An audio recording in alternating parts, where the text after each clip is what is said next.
I don't think it's not complete.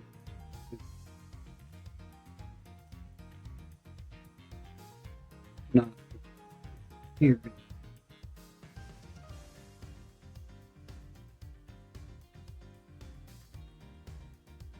I think that'll do.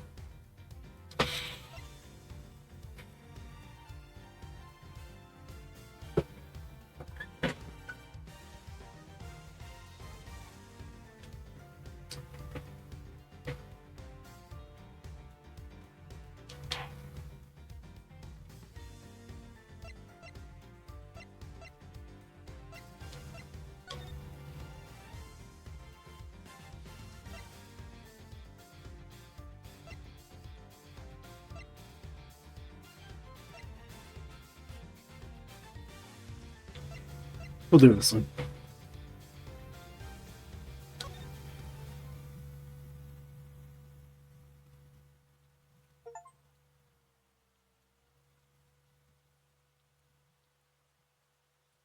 Would I have gotten anything if I had chosen the other one?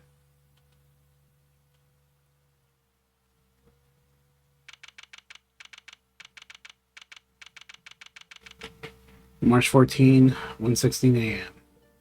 Question marks. To make sure the defendant is found guilty? What other choice do I have? That's the job of a prosecutor, after all. That may be true, but why? Why go this far? Sorry, maybe I wasn't clear enough. But a guilty verdict, all that matters to me. No matter what the cost. You're not very good at your job, then.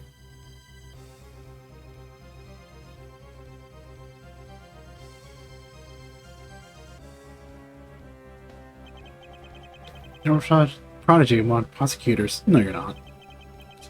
Always happened, always will be.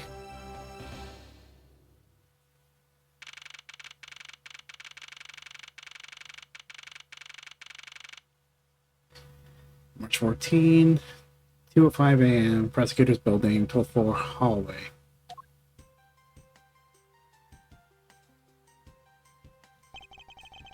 It's hard to believe I've been away from my office for a whole month. Detective Gunshoe has been keeping an eye on my office and keeping it clean.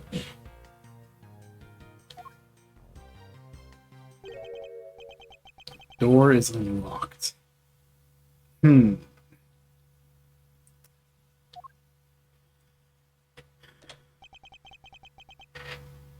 Detective Gumshoe? What's the smell? It's very familiar. That's blood, isn't it?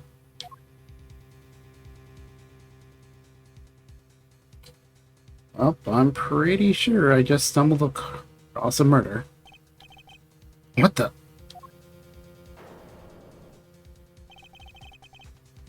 What's the meaning of this?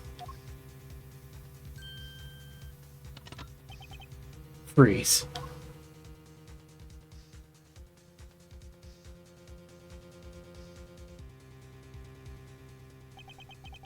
Identify yourself. Shut up. You've got some nerve committing murder in a prosecutor's office.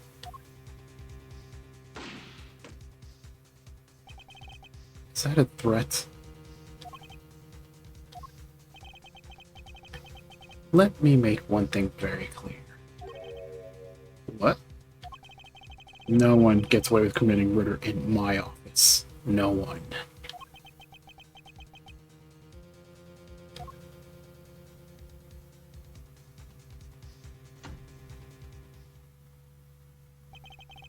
My name is Miles Edgeworth. I just walked across a murder in my office. I work as a prosecutor in my local district. Little did I know, upon my return home after a month abroad,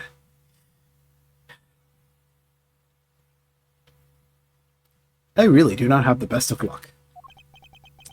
I would be thrusted into a multitude of cases in some very frantic and busy days. March 14, 2:06 a.m., High Prosecutor's Office, room 1202.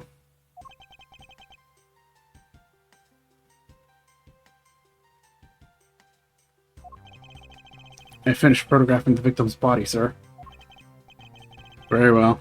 Please continue your investigation. Yes, sir.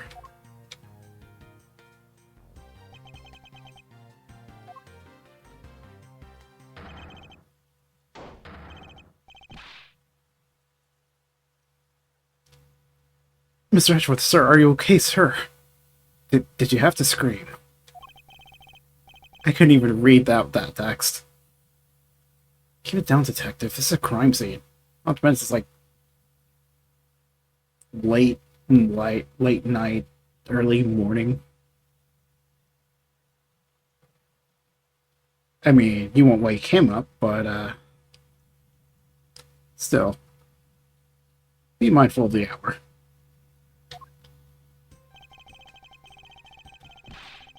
When I heard a murder had taken place in your office, I ran up here straight away. Trusty Gumshoe. This is Sick Gumshoe. He's a detective with the local precinct. I made him sick of noodles after demoting him, or not demoting, cutting his pay one too many times. The one they assigned to handle this murder case for the time being. You're looking a little pale, sir. Are you hurt? No, I'm perfectly fine. However... well... look at what they did to your office. It's totally trashed! Not completely trashed. The Steel Samurai memorabilia is just fine. That's all that really matters.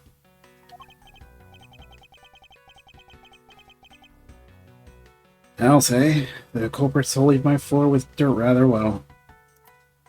And blood.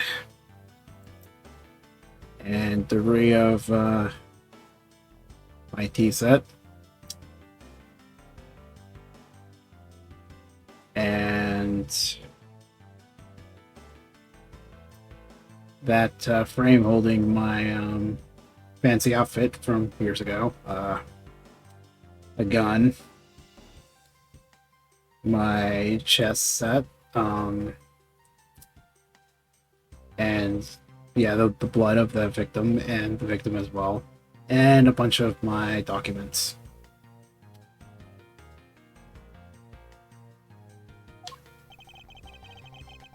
No one gets away with tracking mud and just about everything else in my office. Oh, sounds like you're getting really burned up over this whole thing. Well, they committed murder in my office, so...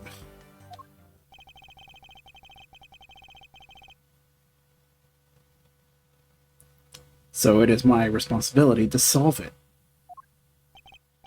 Oh, that's just like you, Mr. Edgeworth. Okay, it's time to do some investigating. Agreed. First course of action is to gather relevant... Our first...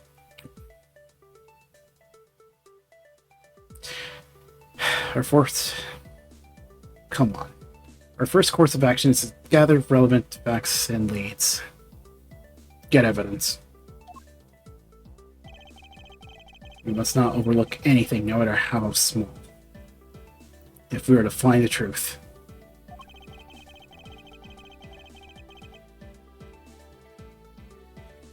So I'll keep any leads or information we find etched in the forefront of my mind. Speaking of things that pique my curiosity, why is there a murder in my freaking office? Is it really coincidence that the murder took place in my office? No, there are no coincidences in this series. I get the nagging feeling that this is something important to keep in mind. It is of the utmost important. Yeah, I was wondering that myself, sir. I mean, you can't really say it's just a coincidence, can you? Yeah, no, this is, like, way too targeted. No, not really. Especially because of this. The key to your office? For security reasons, this office has a lock built into it. And that still somehow completely failed its job.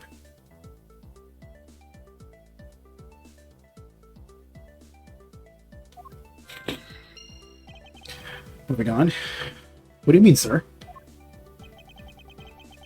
If you think about it carefully and use logic, it should become clear to you. Logic? By finding the connection between two pieces of information and connecting them, new information is born. That is the end result of using logic. So, how do you do it? Well, from a technical standpoint, via the game mechanics, first I recall the information we gather with LB, then I connect them together with Y.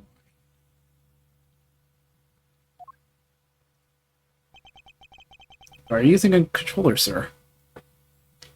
How to use LB and recall facts. Crime scene, my office. Oh, and the office key is another one.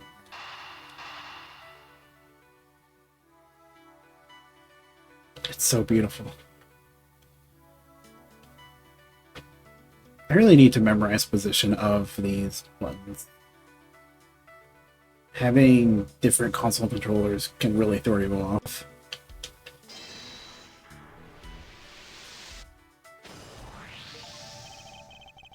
For security reasons, all prosecutor doors are outfitted with locks.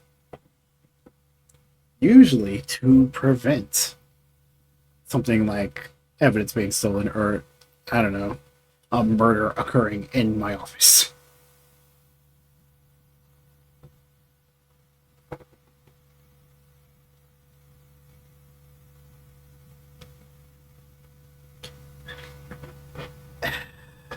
Yeah, like, if you look at the controller of the Switch and the controller of, say,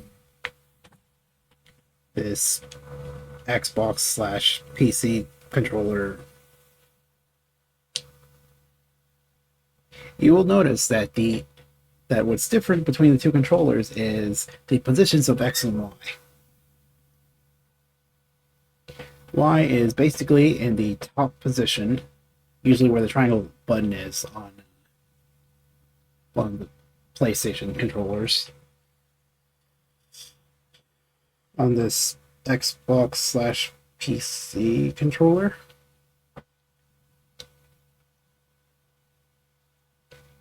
but on the Switch controller, the Y button is in the square button position of PS4, which is to the left. Button.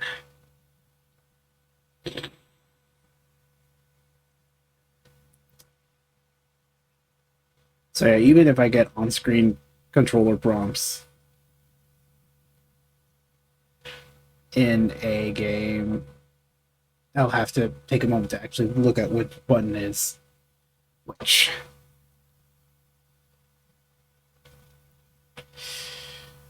Yeah, it's annoying.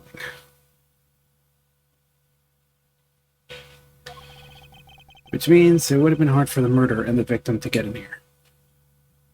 Ordinarily. Because in this case, it seemed very easy for them to do so. Ergo, it's impossible to dismiss the location of this crime as mere coincidence.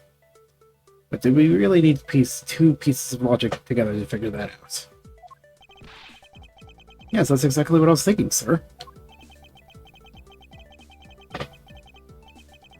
I mean, Gumshoe figured that out. Then again, I don't think Gumshoe is particularly dumb or anything. Just very unfortunate. And yeah, I mean, honestly, anyone could have figured that out without the logic system. Killer's goal. Why did this happen in my office? What was the killer after? You're really on the ball today, Mr. Edgeworth. That's some beautiful logic, sir. Oh no, we're just getting started. Yes, well, when you follow leads to the conclusion, only the truth remains. However, if the information doesn't line up properly, it may stray far from the truth as well. I think carefully before piecing leads together. I was going to say piercing. The logic should flow. Let's get started with our investigation, shall we? Yes, sir. Begin investigation. At prosecutor's office, 12-2. Edgeworth's office. The scene of a murder.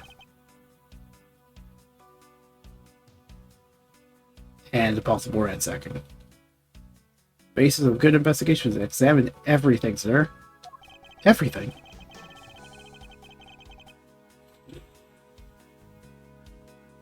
I know that. And when I want to examine something, I simply use A when I'm next to it. Oh, if you ever feel lost and want to talk, just use Y, okay? I'll give you great, precise advice as the ace investigator, sir. So let me try later if I have free time, I suppose.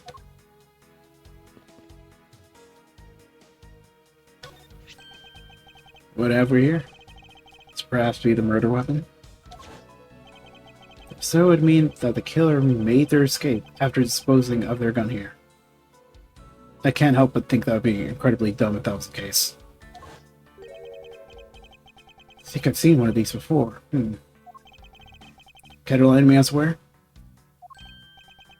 Oh, I know. It was issued the exact same model.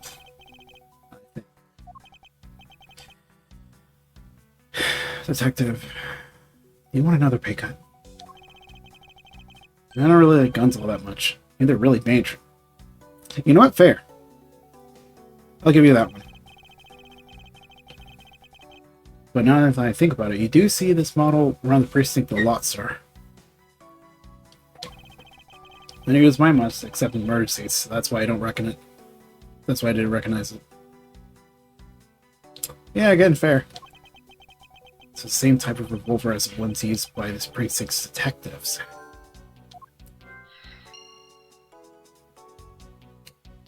Yep. This is a fine, jolly mess. They even knocked over your chess set. I kind of wish I had a chess set, but I also know I wouldn't have anyone to play with.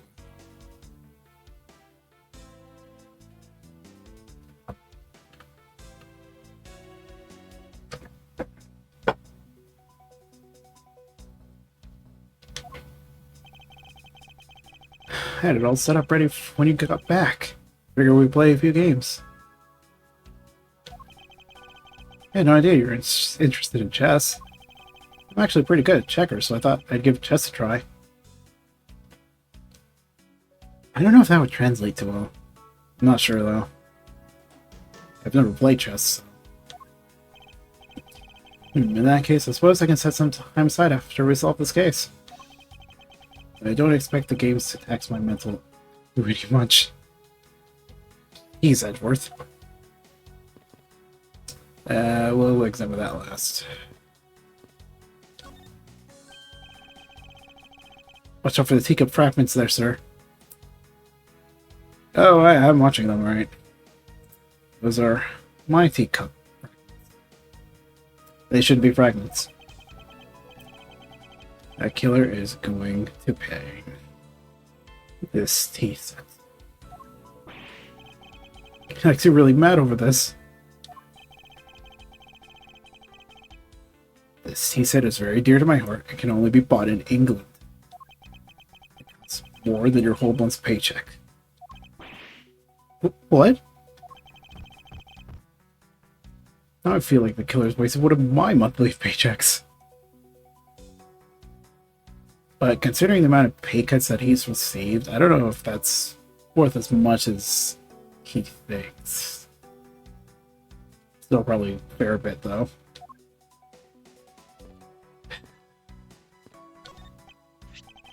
Oh, it's your trophy. The, Knight of Prosecutors, right? King of Prosecutors. It's not a trophy, it's a shield. I'm send this to the winning prosecutor, right? Yes, but I have no real interest in the perceived worth of other people. As for my own worth, that is something only I can determine for myself.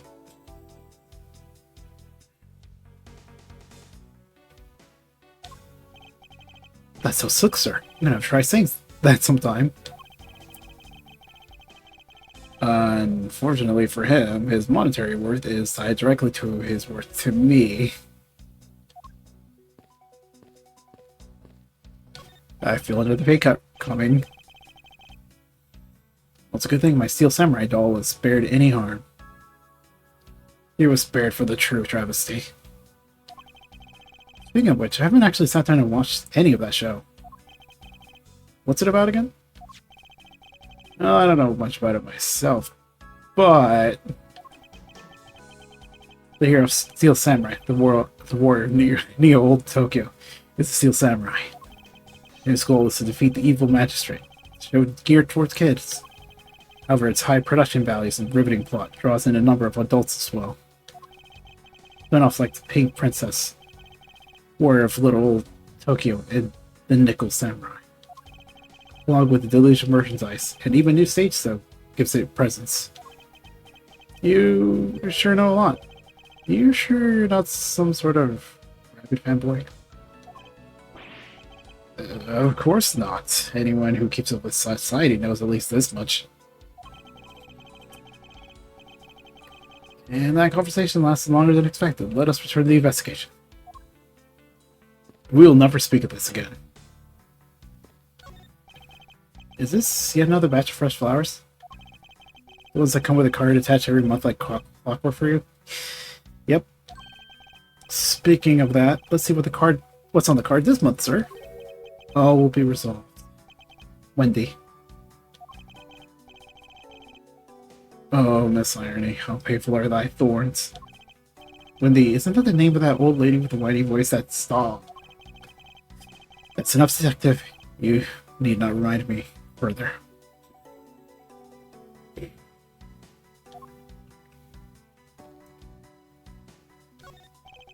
How's it coming along? Please, I need absolute silence. Fingerprint lifting is delicate art. Well, I never. Do you have anything to report? Sir, yes, sir. Nothing out of the ordinary right now, sir. You sure about that? And yet there's something out of the ordinary right in front of my eyes. I've got a contradiction. Something out of the ordinary now. And a bit more. That officer is clearly not helping. We can solve this case quickly. I'd like to return to relaxing on the sofa. This thing looks a billion times softer than a mattress at home. It probably is. Can I sit on too? Just for a little while, sir? Detective Gumshoe. You know I can't allow that. Not yet, anyways. Until this case is solved, neither of us has signs to spare, let alone rest. You're right, sir. I'm gonna work hard to be a real trooper to the end. Even once this case is over, I don't think you can afford to take any time off.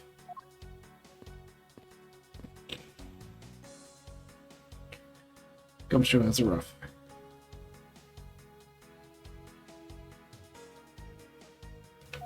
I'm doing it. You called, sir? Notice anything? Is there anything you noticed that you like to share, Detective Gumshoe? Just that I rushed over here as soon as I heard there was a murder in your office, sir. The investigation's just gonna start, so I guess there's not much else to say. So, were you the one that found the body, Mr. Edgeworth? Unfortunately. On my return, I found my office door to be unlocked. That is never a good sign. What awaited me inside was this whole messy affair. Ouch, that's rough, man. Even when I left the security of this room to a certain detective. Sorry, sir.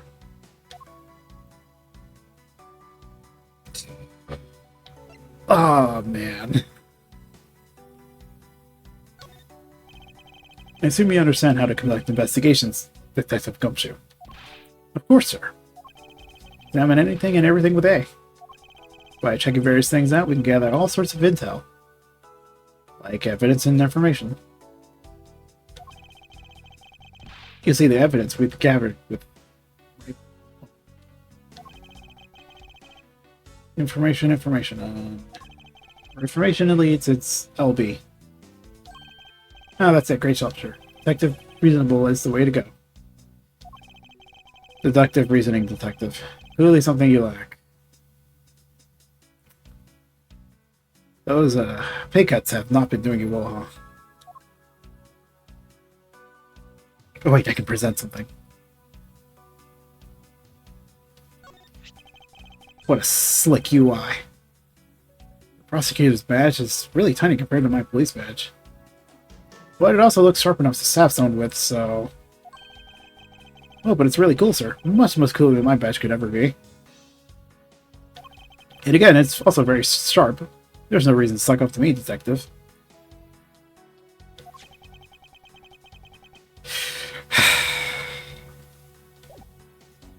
Oh wait, can I present profiles?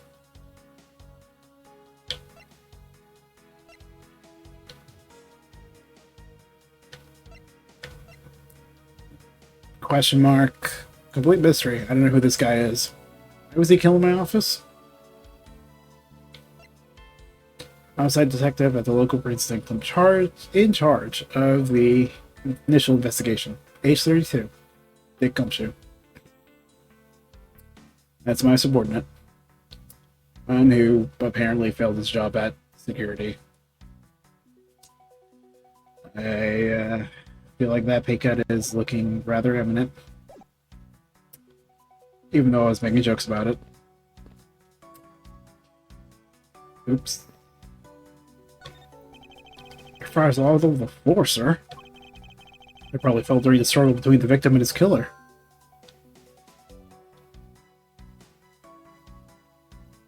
But the killer had a gun. And I tried so hard to keep this place spotless while you were away. I mean, this just rented all the time and effort I put in pointless. I don't recall ever asking you to clean my room. Well, I water flowers every day just like you requested, sir. I just added cleaning to the list as a weekend special. For half a day every Saturday, I'd come in and clean this place until it sparkled. Does he have a life? I'm sure he appreciates the effort, Gumshoe. They finished photographing the body, so it should be alright to examine this area.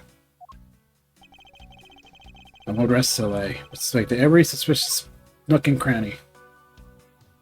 I missed a few words there, but we're not gonna focus on that. I can't believe it, I packed those files on the shelves that's so tight. And not even an earthquake can make them fall off, but just look at them. Well, it wasn't an earthquake that caused that to come down. At this rate, the rest of the files won't be able to withstand an earthquake at all. A problem, to be sure.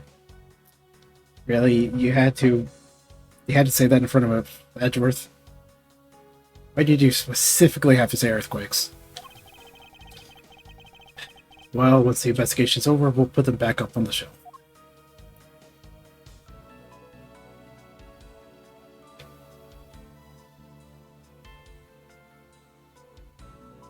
It bothers me too much. I don't think it was, intentionally blood all over his lower abdominal. Did he get shot in the... It looks like the bullet leaned through his stomach area, sir. In other words, he was shot. Yep. And until the autopsy done, I don't think we'll know much more than that. Please have the body sent to the morgue once they're done processing the crime scene.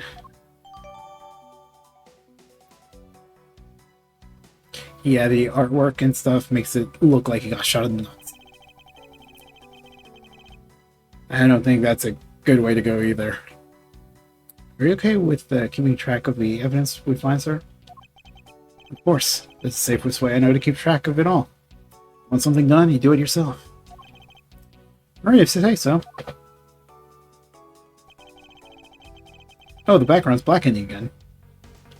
Looks like, Sir Edgeworth is thinking again. I keep all the evidence I find either in or with my organizer. To re-examine a piece, I have what to press open RB with the organizer. The organizer isn't only for evidence. I keep people's profiles on hand on it too. Probably a good idea to make a habit of checking the facts often. I see Mr. Edgeworth is still monologuing. Oh, okay, looks like he got done.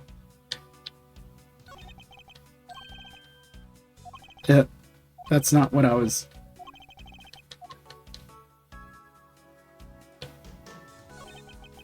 What do we have here? Hey, I think we've seen one of these before. Police badge, detective. Yeah, it's like the same thing, actually. What a quinkadink. Well, let's take a look inside. Again, those pay cuts have not been doing him well. Buddy Faith, detective. Buddy Faith. Number 1193960. Mr. Buddy Faith. It appears our detective was a victim, just like you. Was. I've got a few pieces of pertinent information. Come to use some logic and figure out if any of them are connected to each other. Oh, I already examined it. Okay.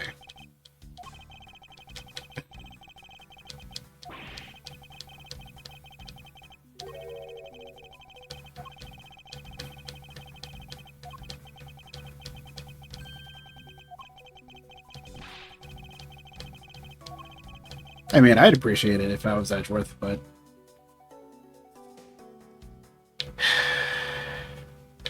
Well, under my eye, I think Gumshoe probably would have had less pay cuts, if any at all, depending on the situation. There's probably at least one that was well-deserved, but...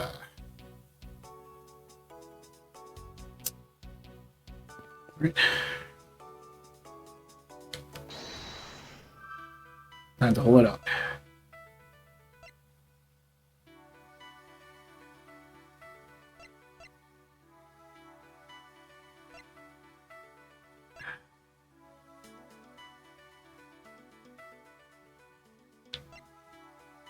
Signs of the struggle of revolver. This might be wrong, but it bothers me. And yes, I've beaten this theory before, but it's been several years since.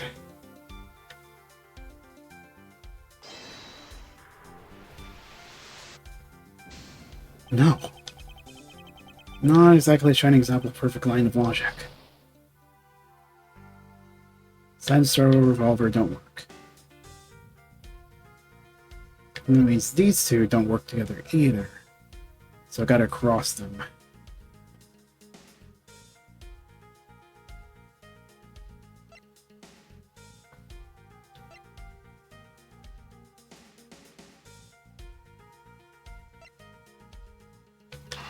And see one possible link of logic. Not it either. Huh, usually not as bad.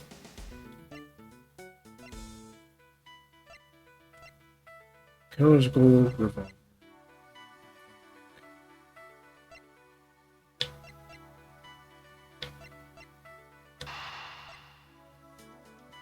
This could be anything.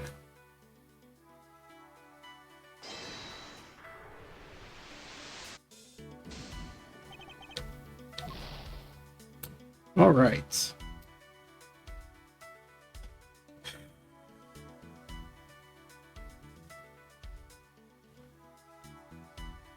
And if that doesn't work, this doesn't work either, probably.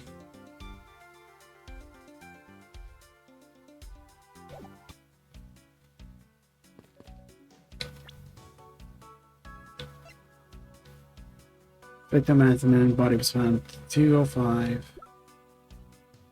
Buddy Faith, stage 29.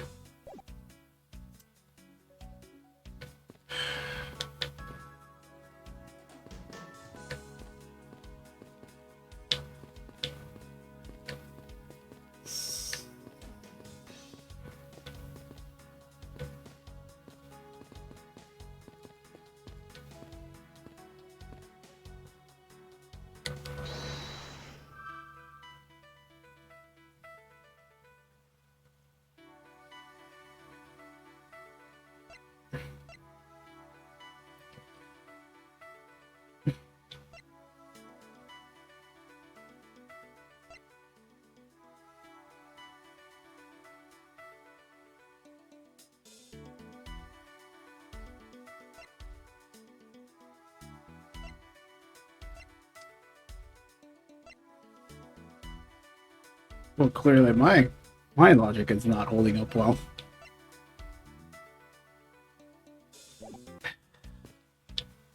And this is just a tutorial level.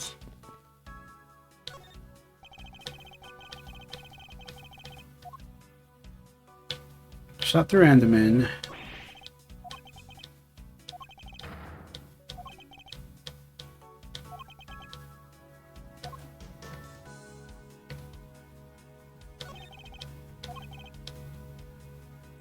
Following the struggle between victim and killer.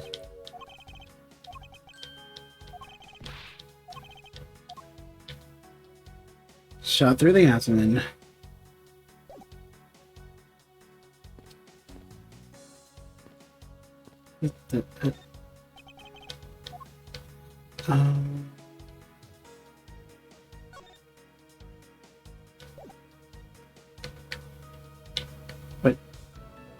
But I want to see the...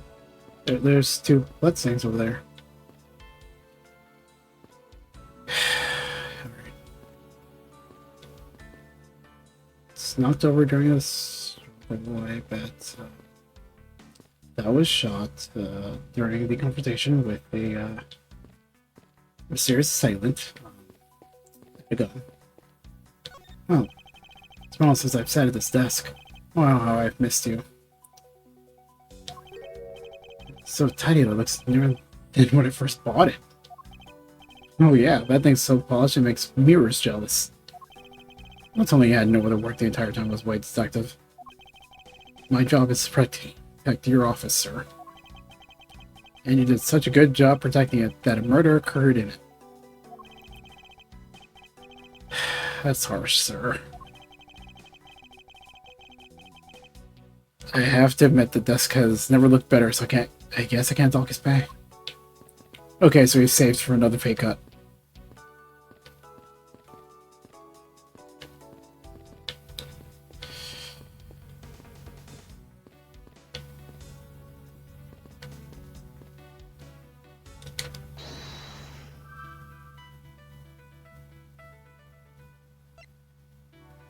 Sand struggle revolver didn't work. That was called victim's detective.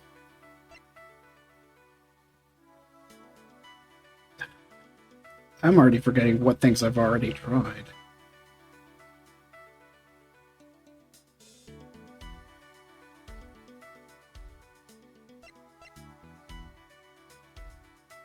All for a victim was detective.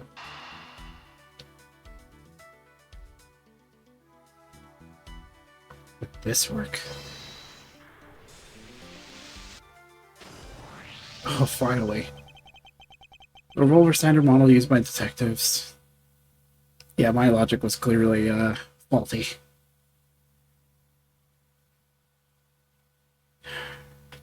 Because now I think about it, I just feel dumb now.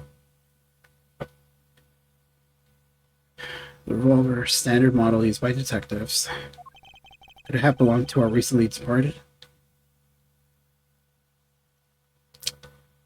Yeah, my logic is clearly faulty because I didn't think of that either. Detective Gumshoe, could you please thoroughly detect the victim's body one more time? Yes, sir. On it, sir. Excuse me, pal. Let's see. What have we got here? Guy is wearing a gun holster. And it is... So it appears that a killer somehow managed to take the victim's gun from him. It can be assumed that this gun is a murder weapon, issued to victim. Let's see what else we can find out about this revolver. And as I always say, you gotta look really carefully at each piece of evidence. You use RS to the right stick to rotate an object. There's no such thing as a bad angle. Use RB and LB to zoom in and out of. Use LB and RB to zoom in and out of to get at the nitty-gritty. Do it to look around the stuff. You know what to do.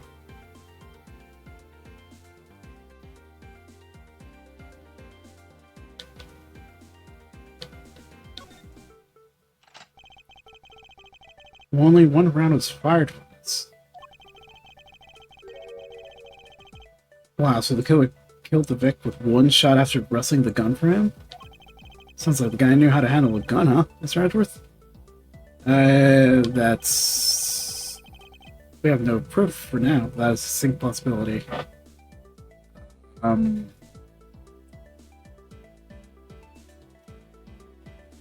Okay, so we have a dead victim. But the mysterious guy also fired a shot at the wall. So, that should be 2 shots fired, not 1. This is about all we're gonna find out for now. We send the body to Optot's gym. Why, oh why, how could this have happened to a guy like you? Could you maybe not intrude in my office? I just had someone die. Are you alright? Don't touch me. Leave me alone. Just let me be. Sorry, but I can't do that. Your, buddy happened to die in my office. The investigation is ongoing, so please refrain from touching the body. The body? The body? Don't talk to him like he's just some lump of flesh. I mean, at this point, he kind of...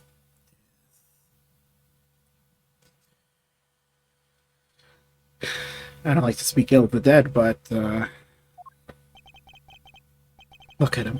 Jim looks like he's just turned in for the night. You know, aside from the stomach wounds, which, due to the artwork, looks like he got, shot with a cross instead. Sure, looks like a bloodstained suit, pal. Just in a bloodstained suit. Where are my manners? Are you that prosecutor? Why, yes I am. I'm Jack Hayes Portsman, prosecutor. Jim Hero's my partner in crime, Boston. And someone busted a cap in his... Alright.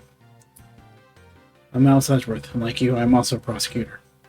This is also my office. I would like for you to leave. Detective Dick Gumshoe, sir.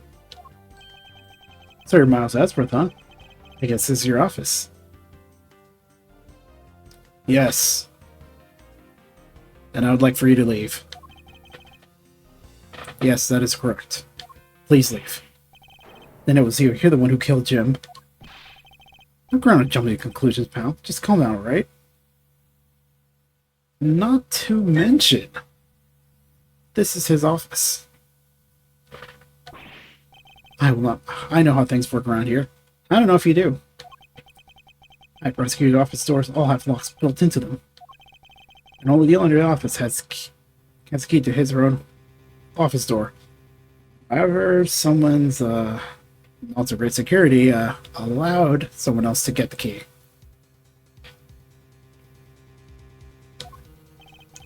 That is correct. However, I was not the one who killed your partner. Yeah, Mr. Edgeworth has been overseas on a business trip this whole time, pal.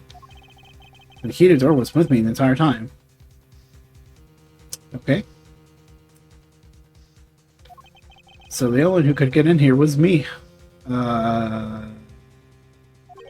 Wait. Wait, that means...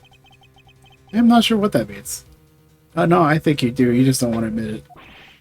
So it's you then. You're Jim's killer. No way, pal. You got it all wrong. Everyone calm down. Everyone calm the fuck down. Mr. Portsmouth, correct? If you're a real prosecutor, you should know to stay collected. Investigation only has just begun. It's too early to be drawing conclusions.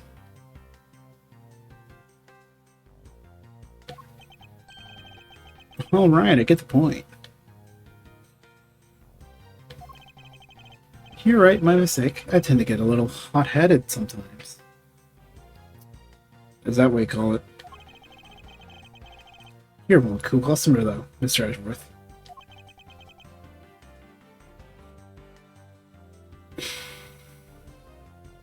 If you were my subordinate, I would have given you a pay cut.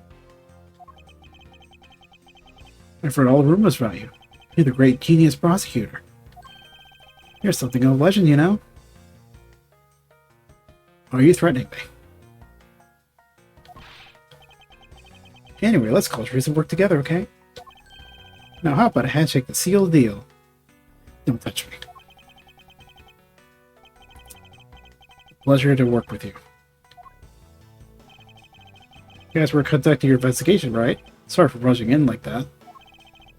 Carry on then. It's your room after all. Thank you, I intend to.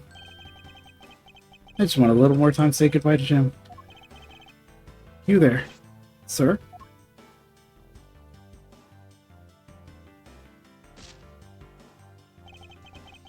I want you to capture the scene on film for me. My final farewell to my partner, Jim.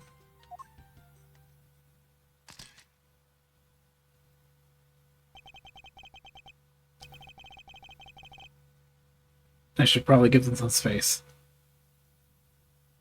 Posing in front of your supposed friend's body does not seem like something someone innocent would do.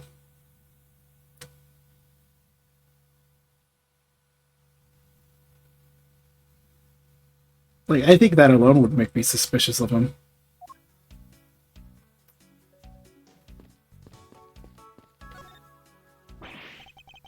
Your jacket, sir. What's it doing on the floor?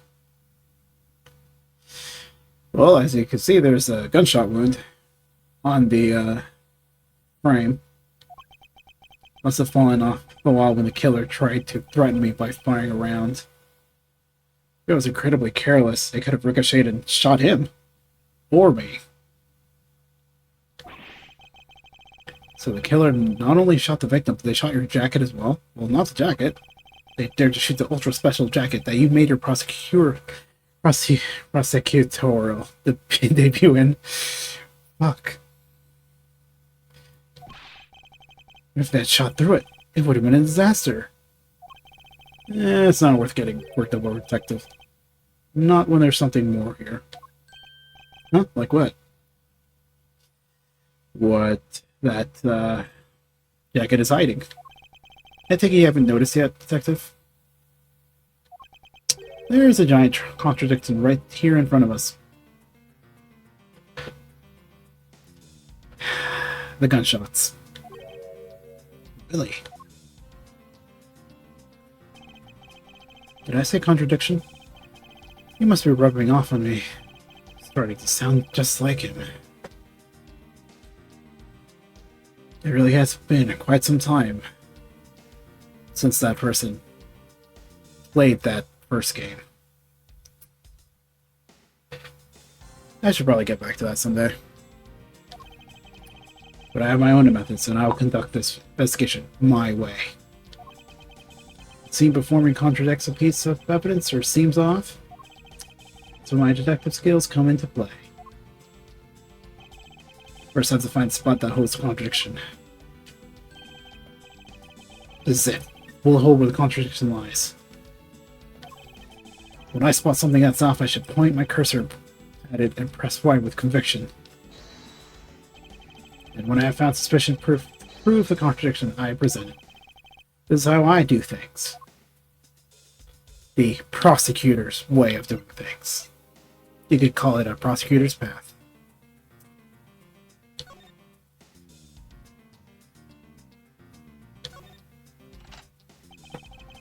Only one round was fired from this.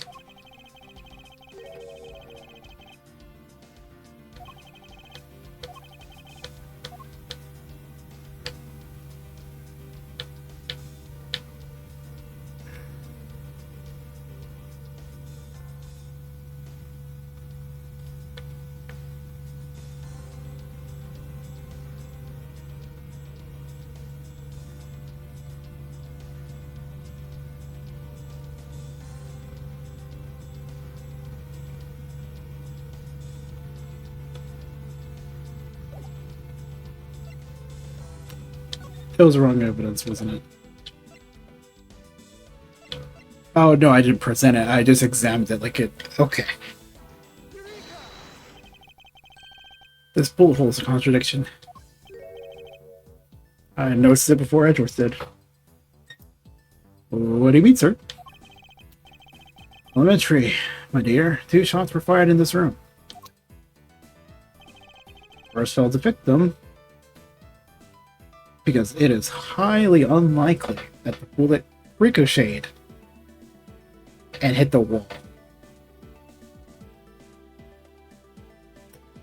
And not to mention, I found the victim already dead.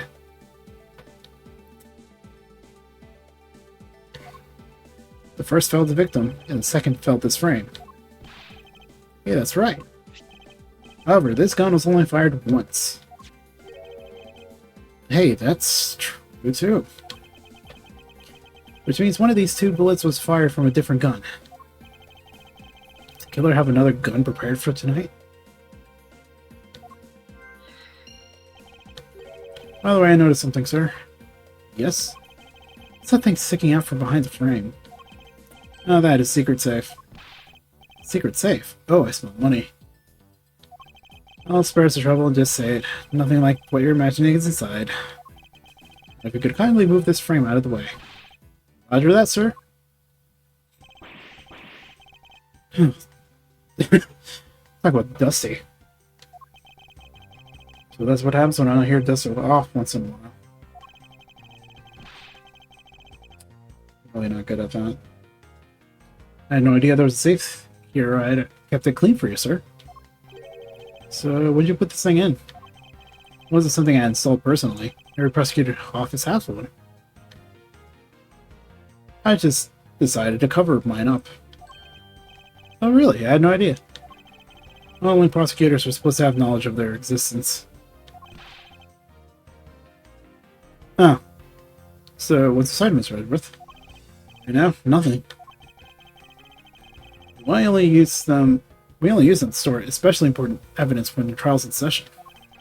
That's it. That will squash my hopes and dreams.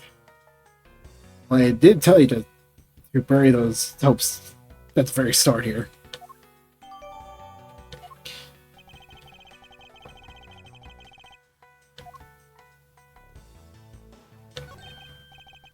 Now this is odd. You found something, sir?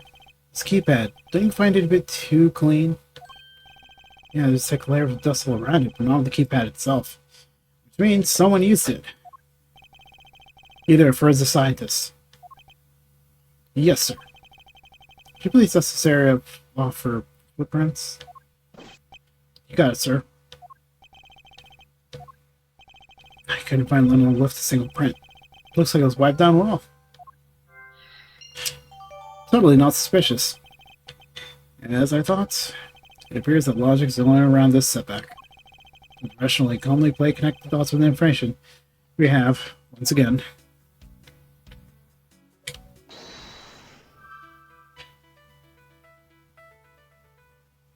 Killer's goal, wiped fingerprints.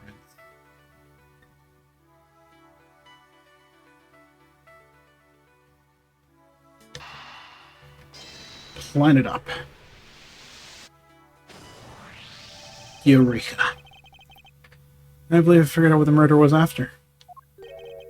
Well, what is it, sir? The fact that the safe was wiped clean of fingerprints suggests the criminal had at least attempted to open my safe. But the culprit's motive for breaking and entering, theft, I believe. Theft, possible cover-up. I wonder if knowing that the motive behind this break-in was theft changes what the other pieces of information can tell us about the crime.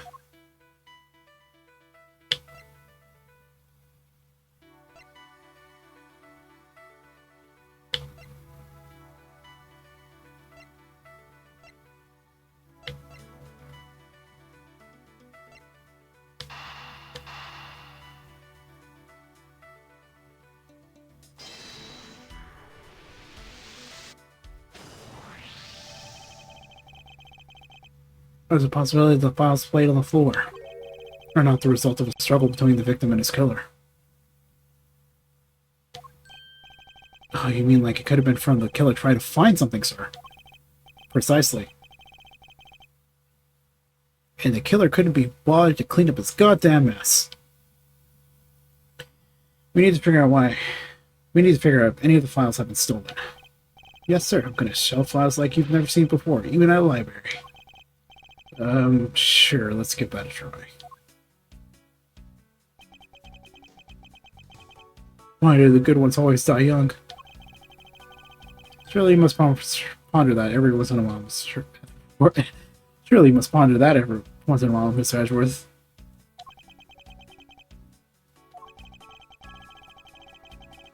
No matter how much we lament, the dead will not come back to life.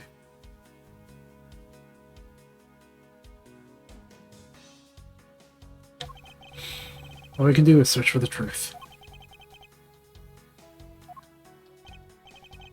And so what are you supposed to do? How do we go about finding the truth? You could start by getting out of my office. First we calmly restore the files to their rightful place. Got it here, let me help. I don't trust you. So the file goes here, book goes there. Sure know a lot about where things go, despite it being Mr. Edgeworth's office. Because I'm the one who keeps it tidy, pal, okay? Done.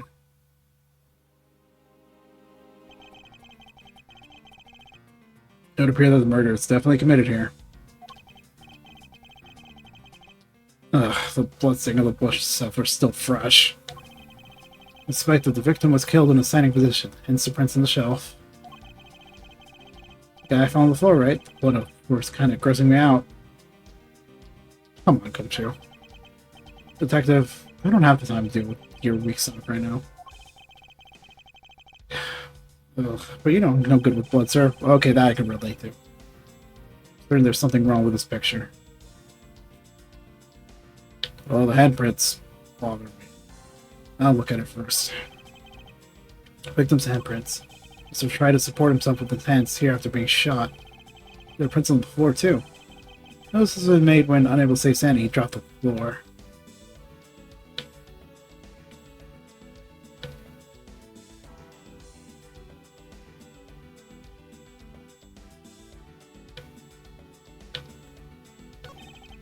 Killer moved the body because it was leaning against the bookshelf. One of this guy's pants proves that pretty well. In a sense, I suppose. See, I'm not completely useless, Mr. Edgeworth.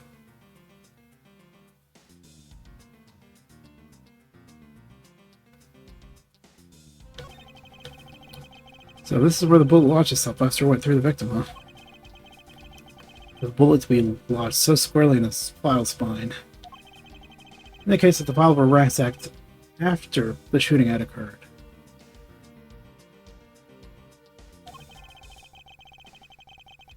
Then I guess the victim was moved because he was in the killer's way.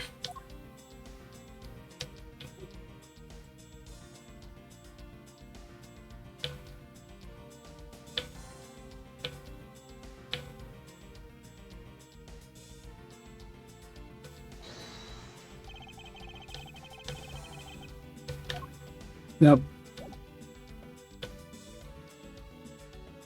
probably this.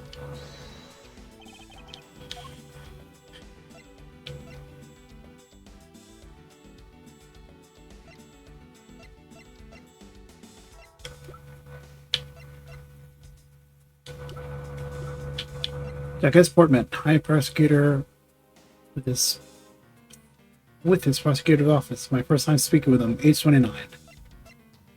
Same age as the victim.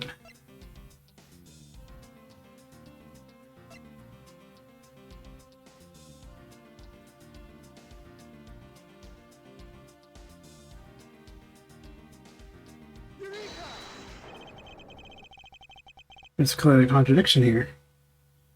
This bullet hole. What do you mean, sir? It's a little too low, isn't it? But simply, the bullet hole itself is too low. The victim was shot in the stomach. The hole should be much higher up. What if the guy was shot while he was sitting or lying down, sir? That'd be illogical. The victim leaned against the shelf here after being shot. It suggests that he was standing when he was shot.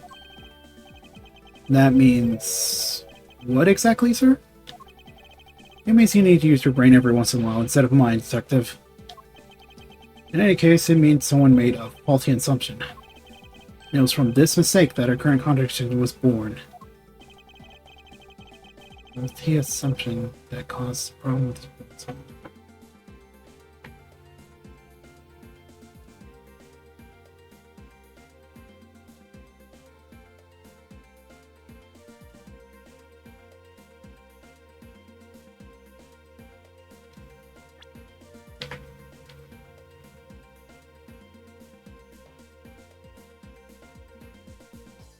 Something to do with the bullet hole.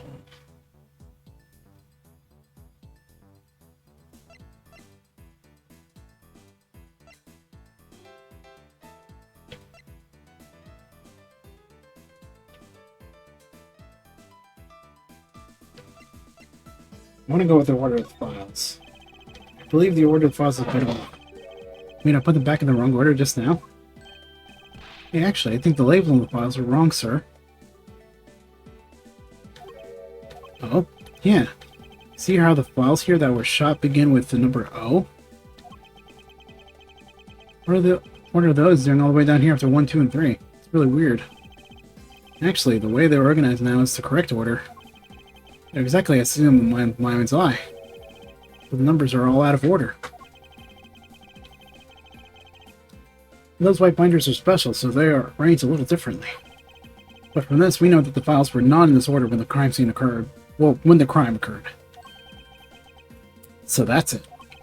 I believe the killer made the same incorrect assumption as you just did, detective. Let's arrange the files in numerical order and see what we find out. Do you think it's okay to prop the body back up to how it was before it was moved? They finished processing the crime scene, so I don't see why it wouldn't be.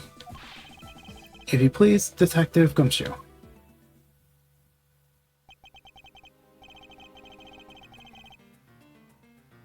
As I suspected, bullet hole is now where it logically should be. Killer went right through my files before the shooting, Mr. Faye. There is a very obvious thing I'm trying my best to not focus on, and it is not working. And then put the files back in numerical order, I guess. Exactly. and proceeded to shoot the victim. Why would someone kill a man and look through files one more time? Puzzling indeed. Files were thrown into disarray twice, once before and once after the crime. But why? The crime stands out as it was at the time of the murder. Time to give it another look.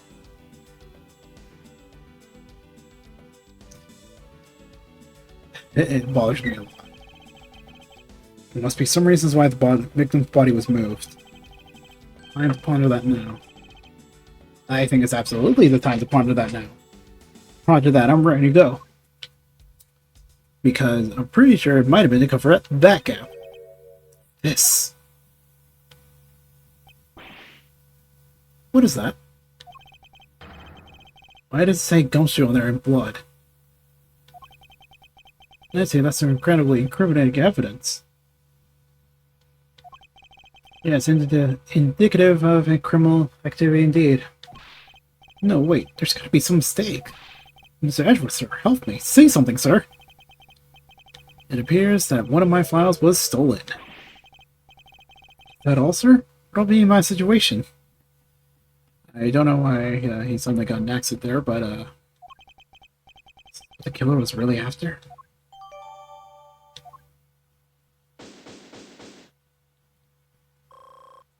Max out. Investigation complete. Looks like Jim was able to leave us with the name of the killer in the end. And this most important message managed to reach us. I don't believe you for a second. I'm telling you, it wasn't me. Can't be terribly pleased to hear that your beloved partner is a guilty party.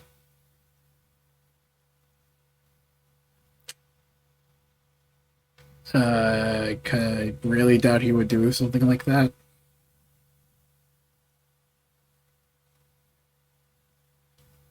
I don't know if he has the mental faculty to arrange a murder. Thanks to the multitude of pay cuts. You're going to accuse Detective Gumshoe of being the culprit. I sincerely hope you have some proofs to back it up.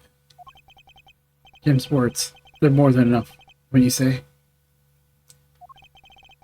If that's how you want to play it, then at least allow me to understand your reasoning.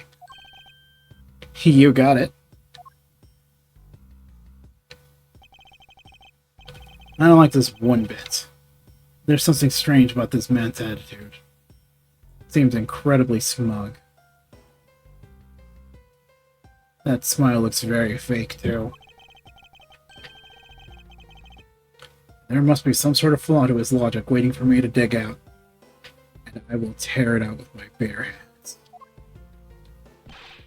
Mr. Edgeworth, what are you going to do? What I always do in court. I'm going to cross-examine him. I do not have the sudden autopsy report ability anymore, but I'll make do. One way or another, I'll expose the flaw in his logic with this technique. Ooh, how do you do that? Can you explain it to me, sir? Yes, might as well. Alright, first I listen to the witness testimony. If I find a flaw in the testimony, something that contradicts the evidence, then my organization with RB present the piece of contradiction. I point out the contradiction. To present something, I simply use Y, but that's old news. It's not like there's going to be a flaw in their testimony every time, right? Oh, there absolutely will be. Sometimes they require a little more prodding, though. Correct, and at those times, I need to press the witness with LB. Sometimes by pressing, I can draw out new information, new or modified testimony that will very likely have holes in them. Much like the hole that victim has. I'm sorry.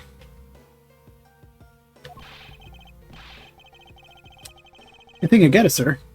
I'll be sure to try out this technique during investigations, too. Very well. Let me show you how it's done. Now watch carefully as I tear apart this person's testimony. Mr. Portsman's logic. Detective Gumshoe, You stole Jim's gun from him and shot him dead. Furthermore, you messed up the files to make it look like you had committed theft instead. That's when you moved Jim's body that was sitting in front of the bookshelf. I don't think you could hide a murder that by... I don't think you could hide a murder by committing theft as well. That's just 2 crimes. That's when you moved Jim's body that was sitting in front of the bookshelf. Thanks to that, you didn't notice the bloody letters his body was hiding.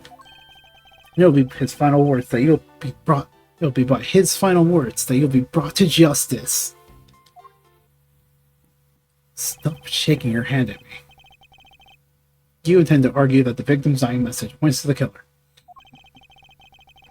I can hear Jim's voice, and he's calling for his killer's arrest. If he is, I don't think he's calling for Gumshoe. Are you sure you're not mishearing his words, Mr. Portsman? There's no way Detective Gumshoe is a culprit here. I will find the flaw in this man's logic. Expose him with credible evidence. Much like how he used to do. Rebuttal. Mr. Portsman's logic. But he has his own gun. You know, there is something I've been meaning to ask. What is it? Why do you call the victim Jim? I mean, clearly his name's Buddy. Isn't it obvious? Jim is the perfect name for my companion. Jackass and Jim. Don't those 2 names go together like peanut butter and jelly? No, they don't. And Jim isn't close to the guy's real name either. Well, Jackass and Buddy just sounds off somehow. Could have been Jack and Buddy. Or Jackie and Buddy. Yeah, Jackie and Buddy would have worked. But something about how you named him shows off your massive ego. Besides, he was the third of a bunch of guys I decided to nickname Jim. I was right on the money. He talks about the victim like he was his pet. Furthermore, you messed up the files to make it look like he had committed theft instead. Who's you here? You really think it was necessary to dishevel myself twice to do that? That's true. Okay, then maybe his real intent was theft. Are you accusing me of stealing something from Mr. Edgeworth? I would get another pay cut. Yeah, it's a possibility. Maybe your salary's been cut so much that life's getting a little too rough to handle. Oh wow, he went there. I'll have you know that I eat 3 square meals every day, pal. Okay, so all 3 of them happen to be instant noodles, but... You know, I haven't actually had much instant noodles.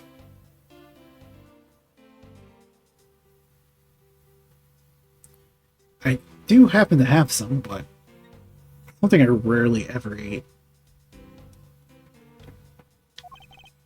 Poor thing. What an evil prosecutor you were paired up with. What a motive, no? I feel like that's a really extreme reaction to getting a pay cut. That's when you moved Jim's body that was sitting in front of the bookshelf.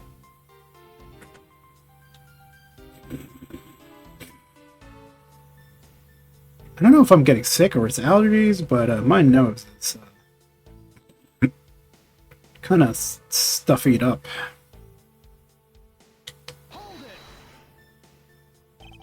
And why would Detective Gumshoe do such a thing?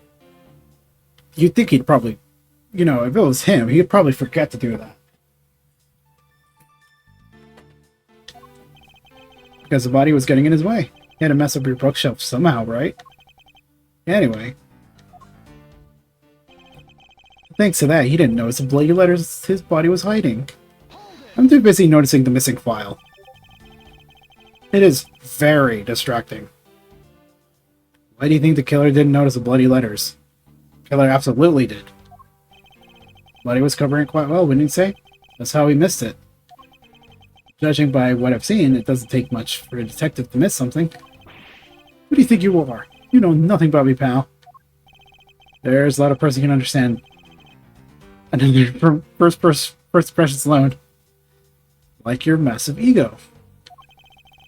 I can't say I disagree with him on that point, though. Sure, you say something, sir. Not you too, Mr. Edgeworth. Despite his lack of attention to detail, I don't believe the detective to be the culprit. I don't believe him to be the culprit precisely because of that. Not to mention how long before. Nobody could have overlooked the bloody letters, and I can prove it with evidence. I couldn't ask for a better setup. The game finishing spike. Someone fucking died, you asshole. Why are you making sports puns?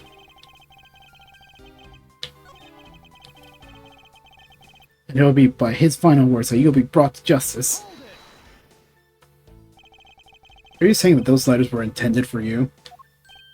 Yep, Jim was an outstanding detective. I would expect no less from a former partner. Looks like Mr. Portman still doesn't understand. He has yet to figure out the true meaning behind the bloody letters.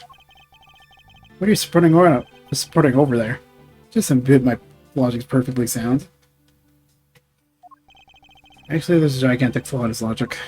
Yep, so why even the good detective can spot it. Now to clue him in by presenting evidence.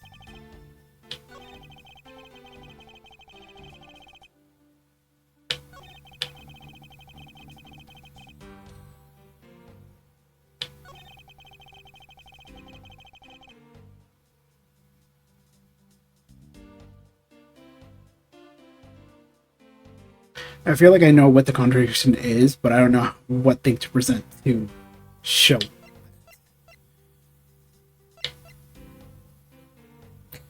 I want to say it's this.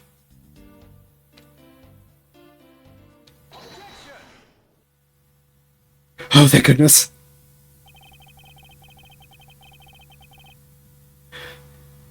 The game visibly lagged, so I was like, oh god, I screwed up, but then the music stops, so I was like, oh, okay. We're good. We're good. Perhaps you're not aware, Mr. Portsmouth, but there's a serious flaw in your logic.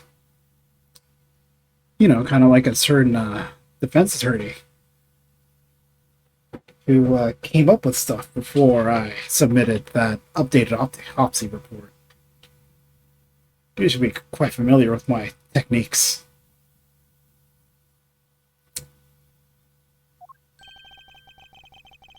Bring in a bit of the courtroom into this, I see. No problem, I'm game. I can't help but find it odd. Yeah, excuse me? I thought a fellow prosecutor would be brought down by the power of his own office. What are you talking about? Oh, you're joking. I get it. Ha ha ha. If you have time left, then you have the time to take another closer look at this. You still not see? If not, may I direct your attention to the missing file? What? That's impossible. Nandato? No es posible. Alright. What's impossible, Mr. Portsman? Nothing.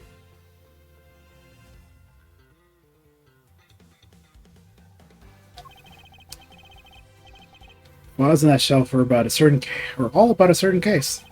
When the killer went to take the file after murdering your partner, I highly doubt they could have missed the bloody letters written on the spines.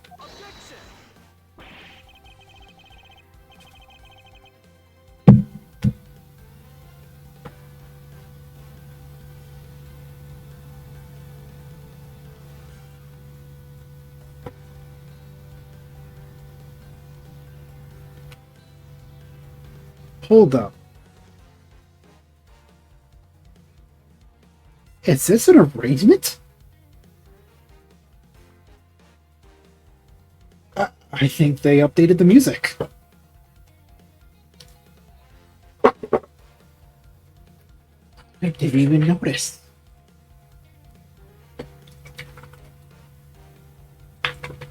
amazing.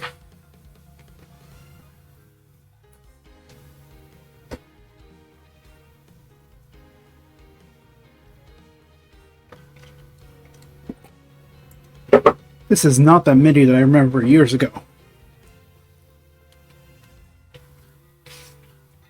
Oh man. This is one of my favorite games of the series, too. Not to mention the sequel. So, when I first heard about this game collection, I knew I had to get it. It took me a while, but I had gotten it. But it took me a while longer to actually play it. Well, this collection anyways. Tangent aside, possible that they could have taken the file before committing the murder. I think it's pretty obvious the file was stolen after it was written on. Missing letters in the detective's name where the file... Missing letter in the detective's name is where the file is, should be proof. I mean, the S is gone, there's only half an H. If Detective Gumshoe really was a culprit of this case, I highly doubt even he could overlook his own name written on blood in the files. Especially as a detective who can't stand the sight of blood. Oh! Oh, that's a good face. I am 100% screenshotting that. If there is a game that gets upgraded by updated visuals, it is these two games.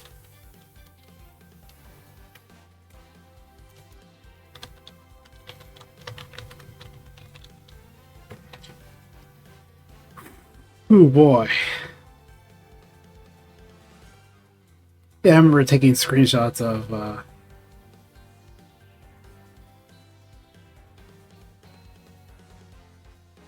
and finding like the sprites of like Edgeworth's faces throughout these games. Use as reaction images. Anyway.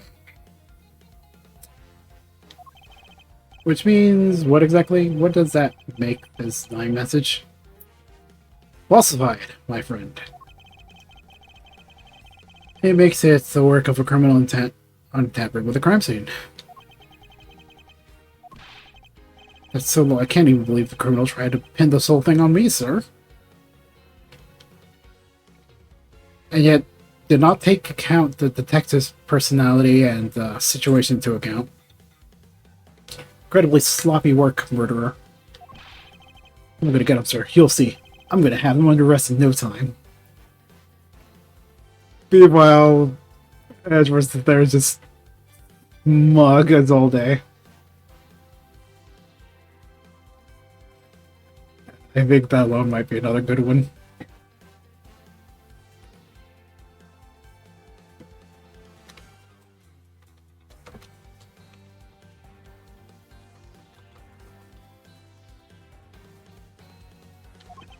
Well, Mr. Portsman, what's your explanation for that? Ha ha ha! Brilliant! Ha ha! Ha ha! There were a lot of pauses in there. Absolutely splendid. Logic deserving of Olympic gold. Okay, so why don't you hand yours over? I appreciate the praise, but it doesn't change the fact that your reasoning is incredibly flawed. You win some, you lose some. That's how life goes. You're going to lose quite a bit. Glad everyone's so cheery, even though I feel more dead than alive. And, you know, the dead body over there.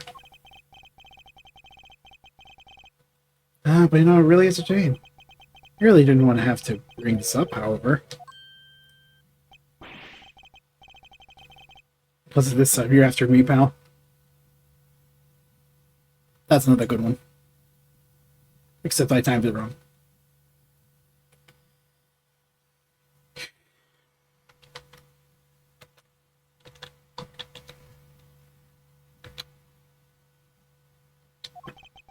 Humor me for a second. Who has the key to this office? That would be me. Mr. Edgeworth just proved that I'm innocent, pal.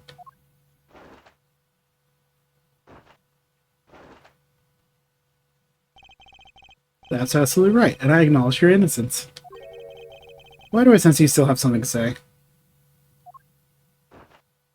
Stop doing that. Well, I was thinking. Did you know there was one other person with a key to this office? He's trying to pin it on me. Hey, you there. Yes, sir? What is it, sir? Would you kindly fetch and escort that lovely young lady here for me? Oh, if not me, then her, then.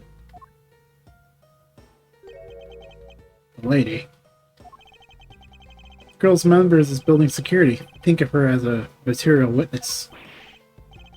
Security? Did you say security? No, stop it, pal. Don't! What's wrong with him?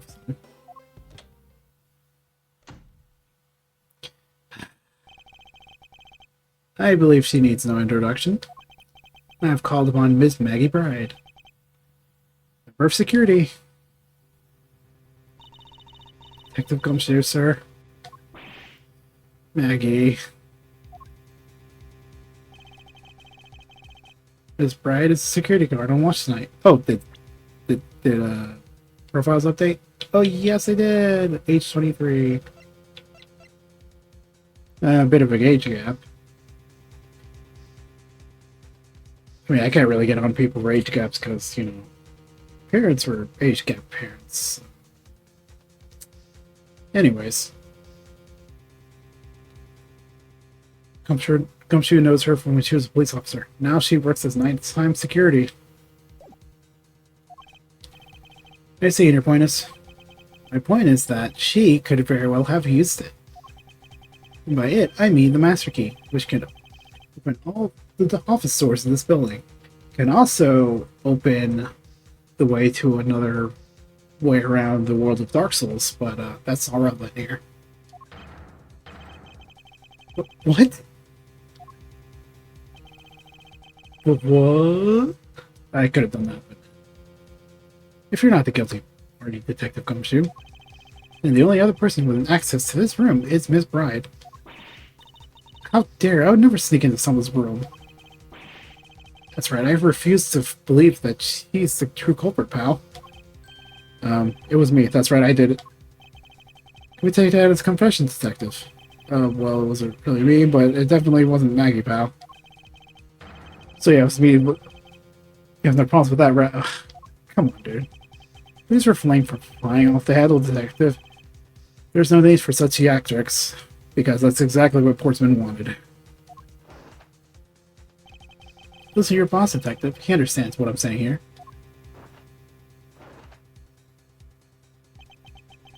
This girl's the only one who could have committed the crime, for one simple reason. Here we go again. Reason for suspicion.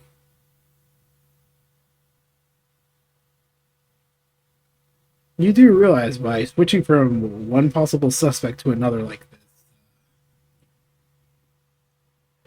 makes you incredibly suspicious, right? It's pretty obvious that this bride stuck to your room using the master key. I mean, if Detective Gumshoe is the one who opened the door, that leaves only Miss Bride as our prime suspect. On top of which, she knows our good detective, doesn't she? Make it all the more probable that she was the one who faked the dying message. Please cheer for me, crowd. They're saying she is the master key.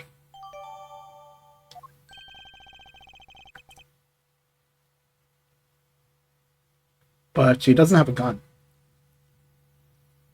Incredibly incriminating evidence, when you say. I feel like your logic might be more faulty than the previous one. That's what you claimed about the evidence earlier as well, and I picked the whole through. I picked it apart. So this is now. Well, a good match always changes during a rally.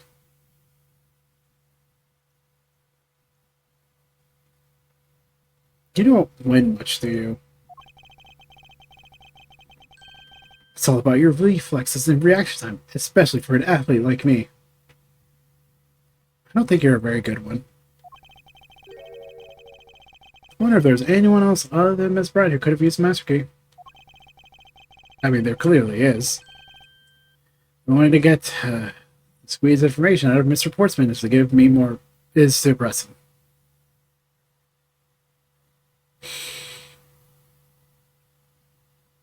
I tried to paraphrase it and then also like read it and it came out weird. You're beautiful.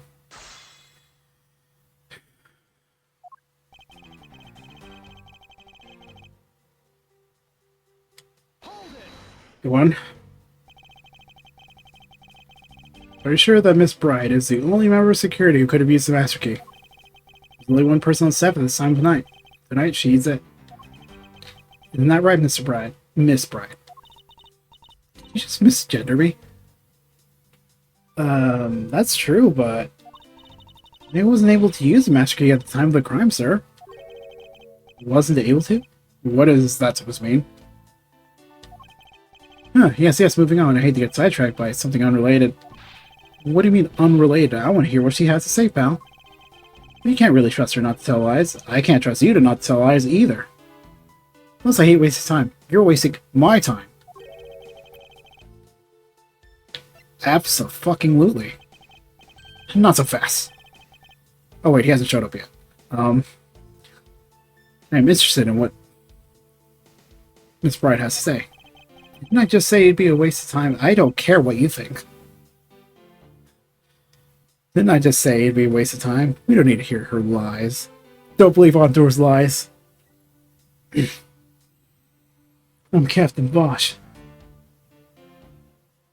Alright. I'll be the judge of that. Ms. Bride, if you please. I discovered that the master key was missing at around 1 a.m., sir. What do you mean by missing? Why was it missing? As in, it wasn't anywhere in the security booth, sir. The killer must have stolen it. So, the person who failed the security spot check wasn't Gumshoe.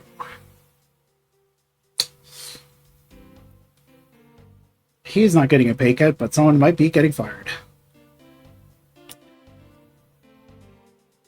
As in, it wasn't anywhere in the security booth, sir. The killer must have stolen it.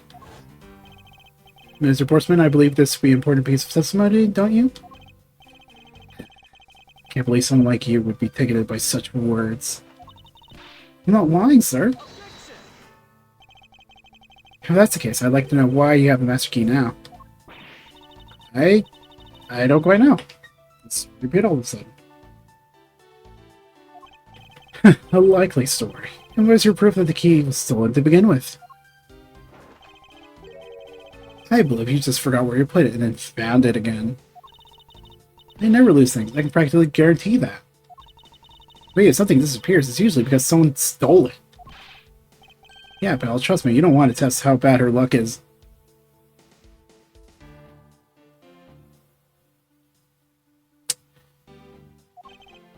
Unfortunately, I can't deem this piece of testimony as conclusive. Glad you agree, Mr. Edgeworth. But... So how to satisfy Maggie's motive for breaking into Edgeworth's office? Her motive? Didn't we already establish that it was theft? I mean, the culprit clearly went through the bookshelves and at least tried to save. It says, Mr. Portman says, Detective. However, why she would steal it is... not, you know...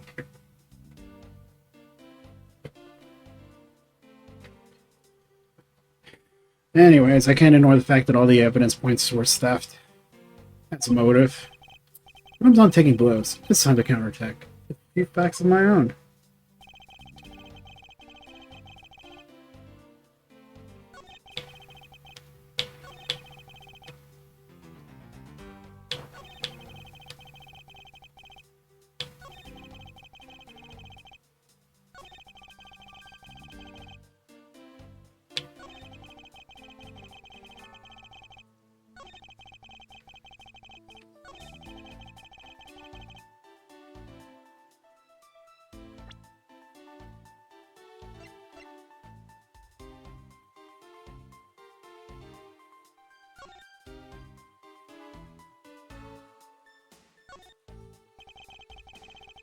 Master key to every office in the building.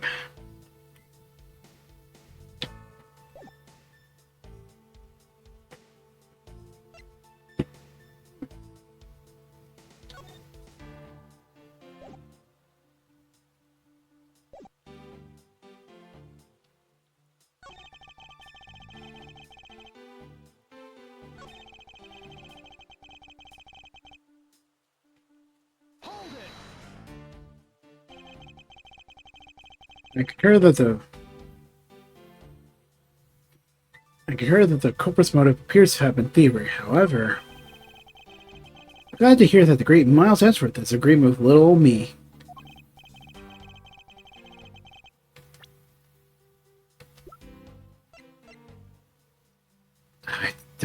I don't have a profile for Edgeworth. It wasn't relevant. However, with regard to the investigation of bookshelves and safe, hey, good thing you asked for my opinion on the matter. Would it be too much for you to allow me to complete a full sentence?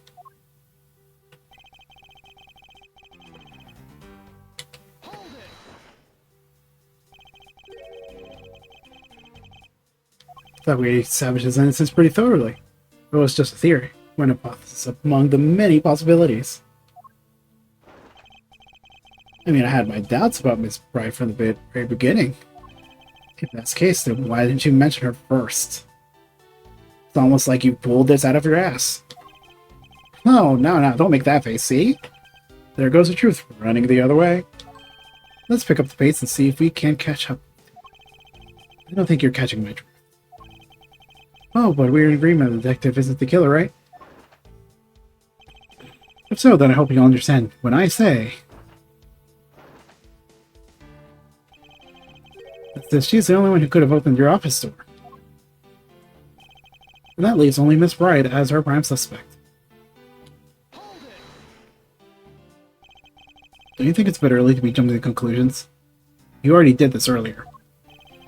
You're saying that there's another way to open the door other than with the master key? Oh, I get it. Perhaps you had a spare made for someone else. I'll have you know I have never made a spare, so what are you insinuating? Nothing. Guess I should have known better than just suggested it was someone like you would. On top of which, she knows her good detective, doesn't she? Is there anyone in this district who hasn't at least heard of Detective Gumshoe? Good point. He's practically a celebrity amongst us prosecutors. Some of us almost pity him. Really, I never knew else to talk about, sir. I think they're referring to you as the Fergus of,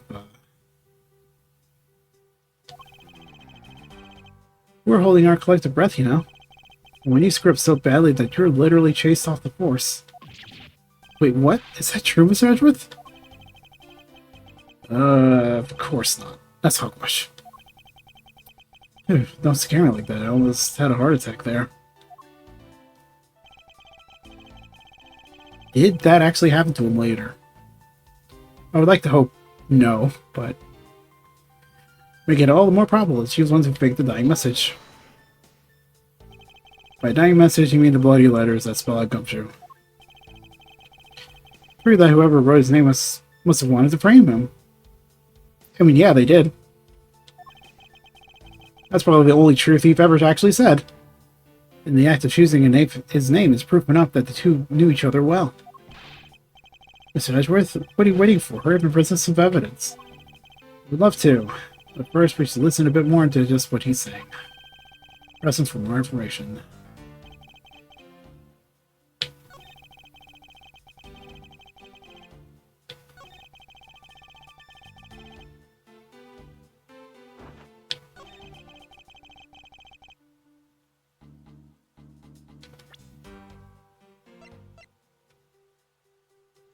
I don't know if this will hold up, but I'm going to try. Nope. Mr. Forceman's large flaw, really? I think it holds up rather well, actually. What do you think is wrong with it? Nothing. Let's move on. This isn't like you at all, sir. Concentrate. This careless me, I can't afford to do that, or the truth will slowly slip away. Remain calm, Miles. It's the only way.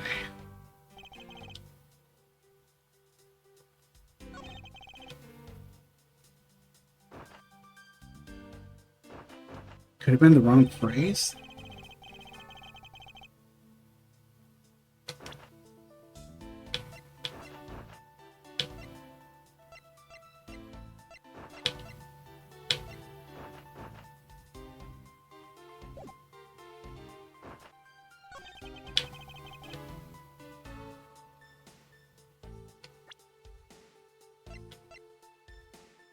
Master key was... I feel like it's the master key.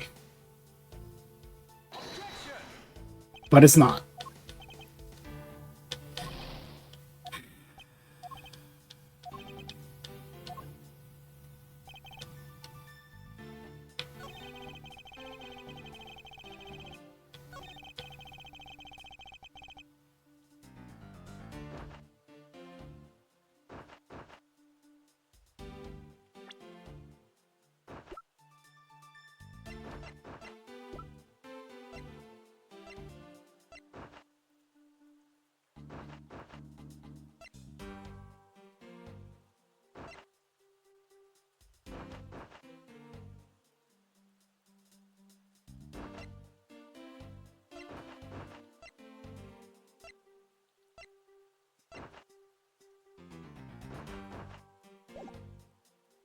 It's a great thing to present.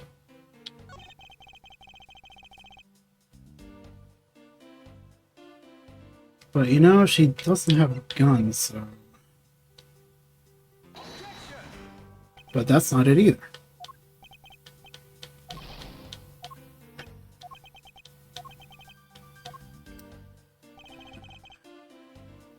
Looks like I'm gonna have to press every single statement again.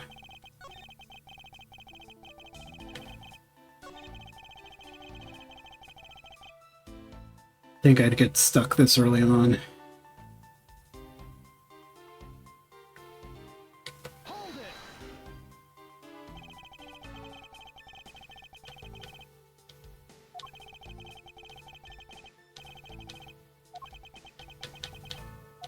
Hey, I just can't skip this.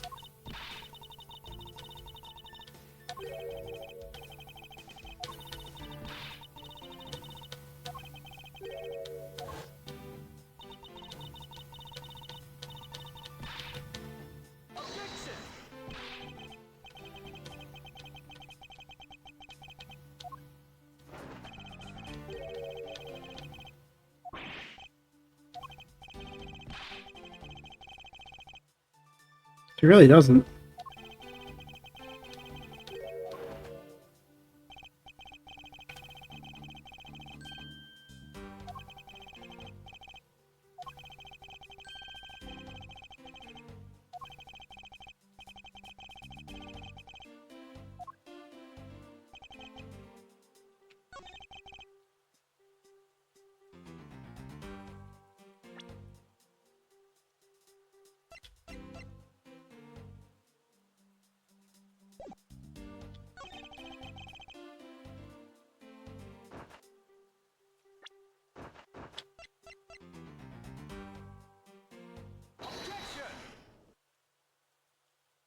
It was a safe.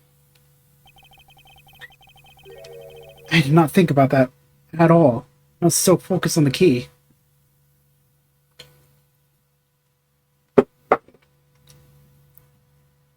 Do you wish to continue insisting that Miss Pride was set on stealing something? Why not? It's the truth after all. It was also by your logic that we came to this whole favorite conclusion anyway.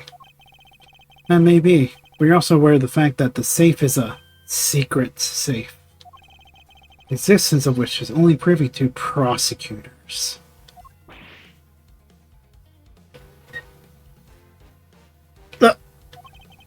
I find it a little hard to believe that a hidden safe was part of her cunning plan. But, she could have found it by accident while she was turning everything else upside down. I highly doubt that. I say the culprit knew exactly what they were looking for. After all, only the bookshelf and the safe were targeted.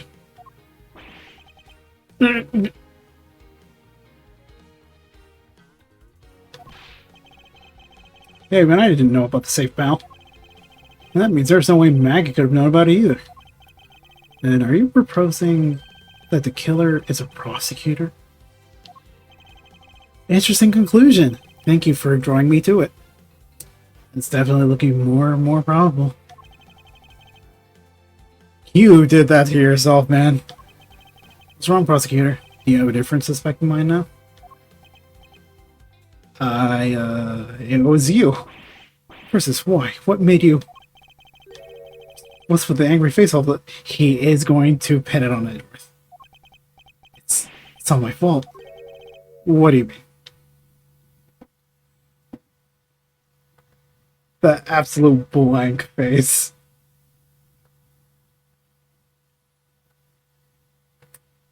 I am most certainly not screenshotting it or anything.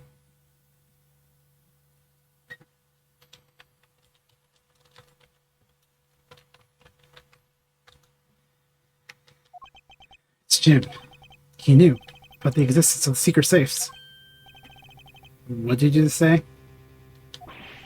We were partners, like inseparable, conjoined twins. That's why I told him. I filled him out on the secret safes.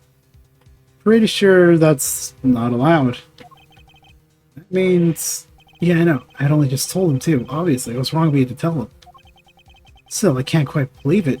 But the thief who broke into your room was probably Jim. Now he's claiming that the victim was a thief. And you were simply trying to stop him, weren't you? Miss Maggie Bride. Excuse me. I mean, you are a security guard, right? That's your job. But killing is going a bit too far, even in your rescue profession. What, you're still accusing her of the murder? Yes, I know. I mean, she stumbled upon Jim, who had probably drawn his gun. I get it, it was self-defense, wasn't it? But no, he couldn't. I don't think she was even there. You'd never do something like that. Not even as a security guard, sir. Plus, even if he was a thief, he wouldn't have a key to his office. That's precisely why he had to seal it, wouldn't you say? He is doing whatever he can to avoid getting suspected. It was Jim who stole the master key. Ah. Pretty impossible for a supposedly stolen key to be here with us, unless... Well, unless you retrieved it from Jim after you killed him. Are you honestly accusing your own partner of being a thief, Mr. Portsman? After he's dead? I don't want to admit it, but it's only for everything else to make sense. Has he no honor? Now then, I think we're done here. The investigation waits for no man. Would you people be so kind to see yourselves out? You can't kick us out. This is Mr. Edgeworth's office. Ah, but I'm the one who's been assigned to this case. You're all suspects of varying degrees, therefore, ineligible to run the show. So, how many times do I have to say this? Maggie can't be the culprit. Calm yourself. But sir, we have no choice but to accommodate his request. For now. Ah, thank you, Mr. Edgeworth. At least one of you understands. Now then, if you could remove yourselves from my crime scene, I'd be most grateful. Yes, your crime scene. Mark my words, Mr. Portsman, we will meet again. If that's a formal request from the legendary prosecutor himself, then I suppose so. Now don't disappoint me, you hear? I won't be the one that you're disappointed in once we're done.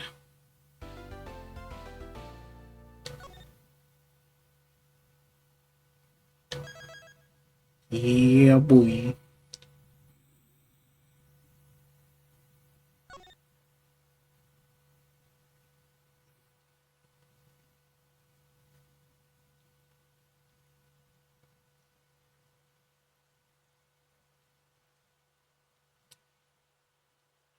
Hmm.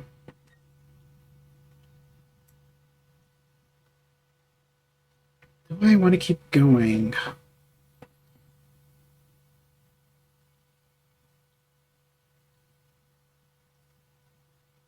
Yes. March 14, 8 a.m. Prosecutor's building, 12th floor hallway. Did you get enough sleep? As for that prosecutor, I can't believe how rude he was. It was unbelievable. Please maintain your professionalism, detective. She can almost detect the obvious crush. I'm going to find some real solid evidence proving her innocence. You'll see, sir. But we've been kicked out of the crime scene, sir. True. So then what now? Looks like my life's fallen into yet another didactic ditch. Yeah, your luck is really rotten. Do not despair, Miss Bride. We can overcome this as well. Many other places and things we should be looking into anyway.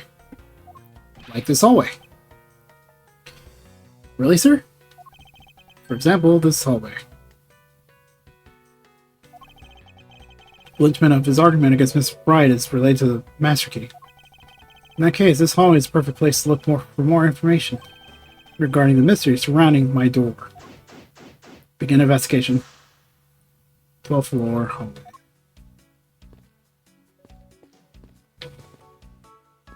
I am not used to not needing a touchscreen to move him around. It feels so much nicer. I won't rest till I inspected every suspicious looking nook and cranny.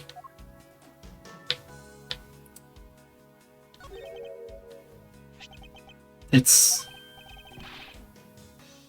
missing O-Series file, sir. No doubt about it. The bloody letters mark it clear as day. There seems to be a few pages missing. Our thief took only what was necessary and left the rest behind. So what are these old files about, sir? Guess I got something worth stealing in them, huh? Not particularly. Just a collection of court case files. However, the cases within these files are not mine.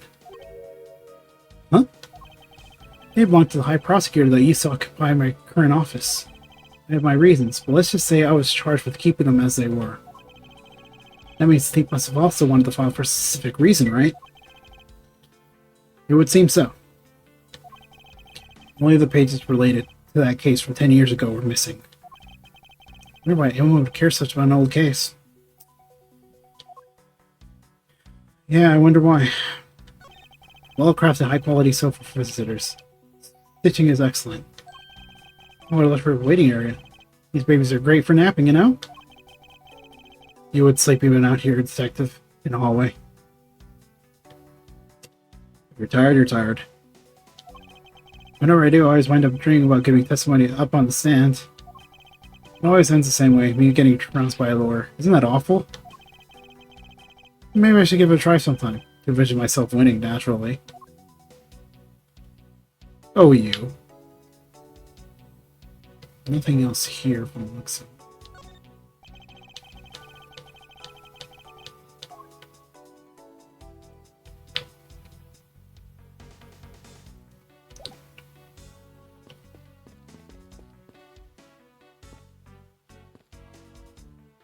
How's it been?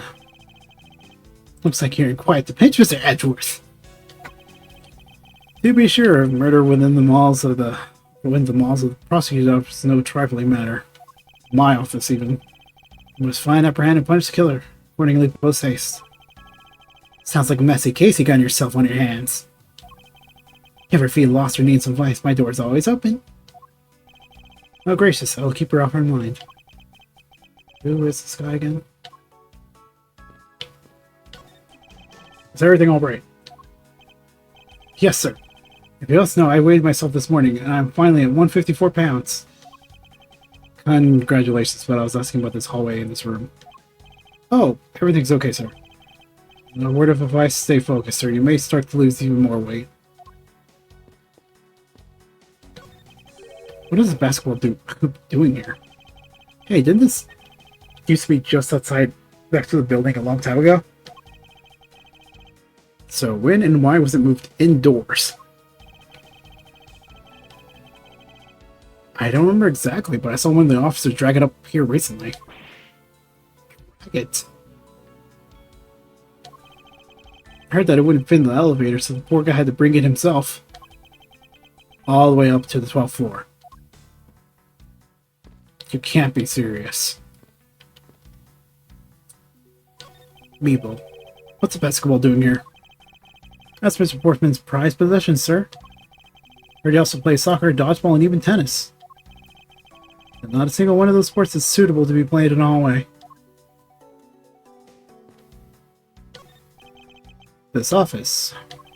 1203. 1203. Hey, Maggie, whose room is this again? It's Mr. Portsman, sir. So he's my new neighbor, I see. I suppose he moved in while I was way overseas. Totally not suspicious. This is my door. Rest until detect every suspicious looking cranny. Level 2. 4 numbers claim this to be my office. Whoops. Hey, these number plates slide right out, sir. Have to be able to take the plate off when a room becomes vacant, you know. Though the idea that it can be so easily removed is kind of... pretty sure that's important. See any signs of 4th century. According to the guard, no signs that the lock was picked either. Meaning the door really was opened with a key. You happen to ask if any prints were lifted off from the doorknob. Apparently the doorknob's clean as a whistle. Wiped, they think. Whoever this thief is, they did a good job of not leaving any clues behind. All the more suspicious.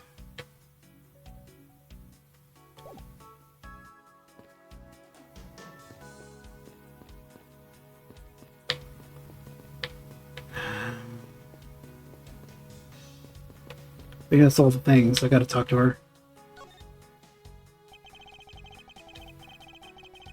I was wondering if I may speak with you for a bit concerning this case. I've always been a big fan of the courtroom, but this is like a dream where I'm being cross-examined by the Miles Edgeworth. I can't let this chance pass me by. I must remember to ask her about the master key. I should talk remember by showing my notes with why.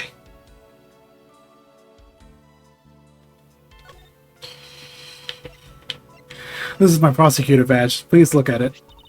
That's a prosecutor badge, isn't it? Proves that you're really a prosecutor. Interesting. Despite all appearances, she seems to know more about Gumshoe. With that badge, I could be a professional prosecutor. Sir, might I please our head on, just for a little bit? I don't think that would be a very good idea. Do you? I guess not. On second thought, they're actually on the same.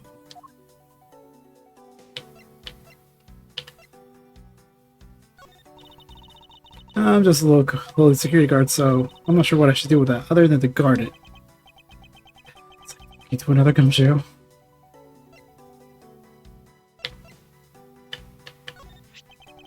So when did you discover that the master key was missing?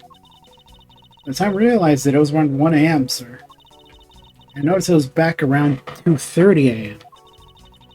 Just sitting on the ledge when where the security room reception window was. I'm sure that between those 2 times, it was not just gone, but stolen, sir. And why was the key stored in such an insecure place? It's not like that, sir. We always keep the key further inside the room, away from the window. Always, you say, except for this time, correct? Well, I admit that was a bit careless, but I had my reasons. I left it out because I was sort of using it at the time. It was after that I used it that I left it sitting out on the ledge. Oh. So gonna get fired. She used the master key?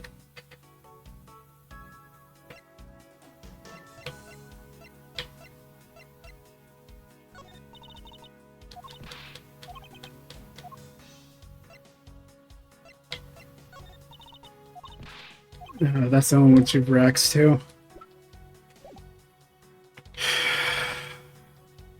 The victim. You've ever met the victim before? Well, I've seen him a couple of times before when I had to go to Mr. Portsman's office. Mr. Faith was always playing basketball with Mr. Portsman, sir. That sounds like fun. Just once I had a love to play with him. Sounds fun, but the only person ever taking a shot was Mr. Portsman. And all Mr. Faith did was pass him the ball, sir.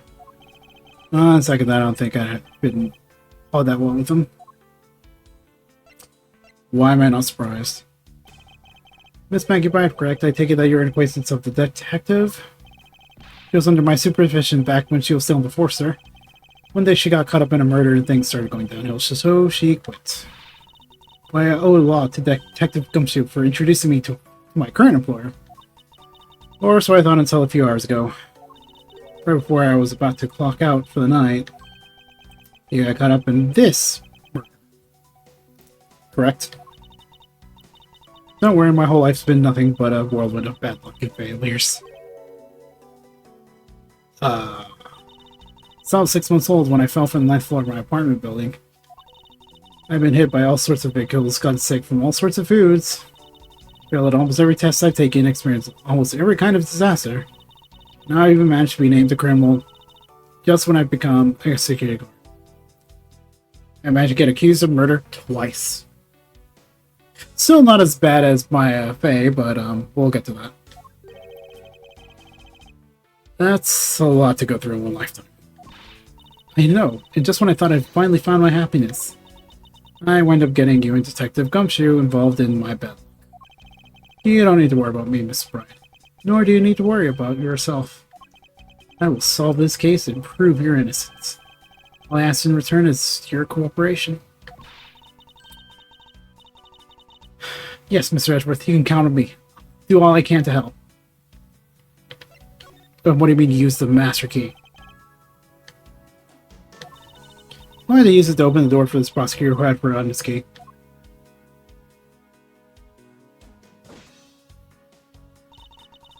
I mean, it's my job as a security guard, right? That was adorable, but we're not gonna focus on that. What is it? That's right, I just remembered. The prosecutor who forgot his key was Mr. Portsman, sir. What? Please tell me more, Miss Bride, quickly. It was around 12 a.m. Mr. Portsman had forgotten his office key, so he came down to security, sir. And that's when he loaned the master key to him? No way, it's against regulations to loan the master key to anyone. I walked with Mr. Portsman to his office and opened the door for him personally, sir. I see. And then what happened after that? Well, he called me to come close up his office as he was leaving to go home. It's around 1:30 a.m., I think. In summary, for the sake of one forgetful prosecutor, you've used the master key twice tonight.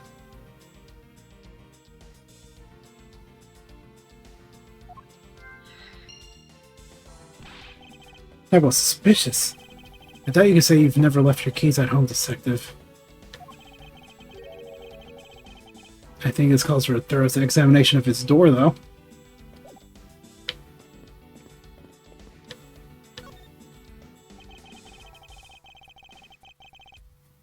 And won't rest till I've expected every single nook and cranny.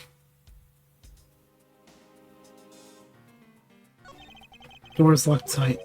I bet the old credit card trick won't work here, huh, Mr. Edgeworth? This is the office of a high prosecutor, Detective. These doors would be pretty ineffective if the average cat burglar could get through them. Ah, so I guess only a great cat burglar could get in.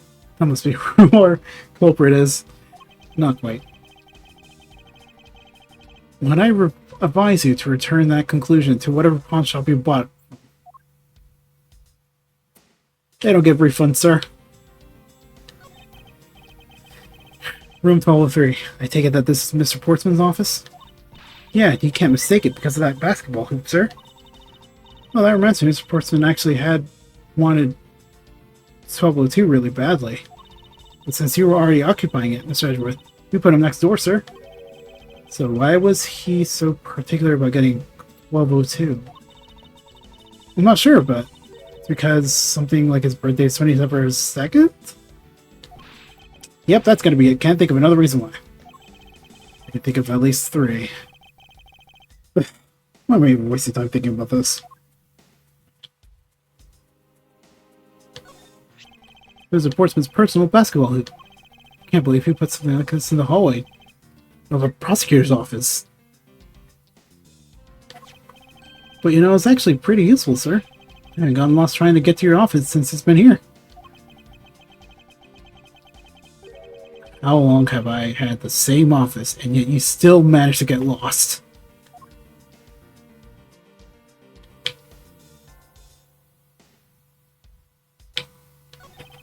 Minimalistic. Class A door made of top quality wood. I can respect that. Kind of majestic, too. Fits in really well with the ambience of the prosecutor office. Even Mr. Portman seemed dignified just because he worked behind one of these. Nonsense. Man doesn't become more or less dignified because of where he works. Also, he kind of cancels it out by being a massive, egocentric jerk. Well, he seems more dignified than Mr. Payne. Come on, man. Mr. Payne, I suppose custodial work can also be dignified. Come on. Just found a bigger butt to a joke than Gumshoe.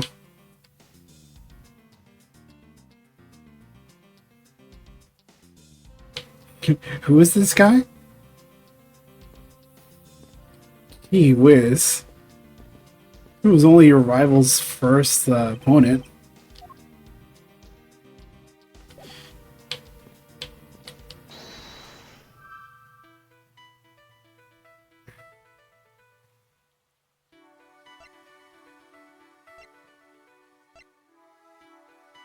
Do I have to line up logic? Master key was stolen. Used master key. I don't think these will hold up, but...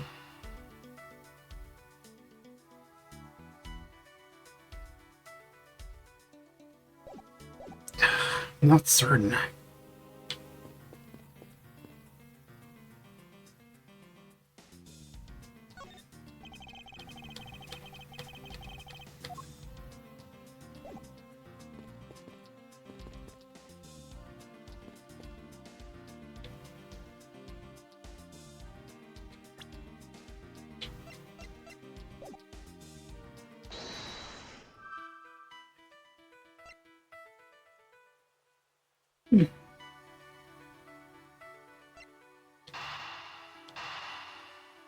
These might not even be related, but I have to give it a try. Nope. Oh boy.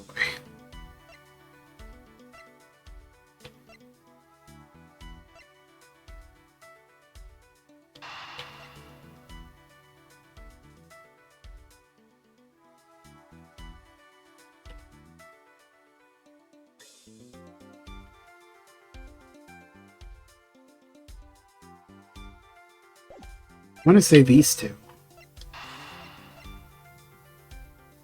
But these don't line up.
I've already checked everything here too.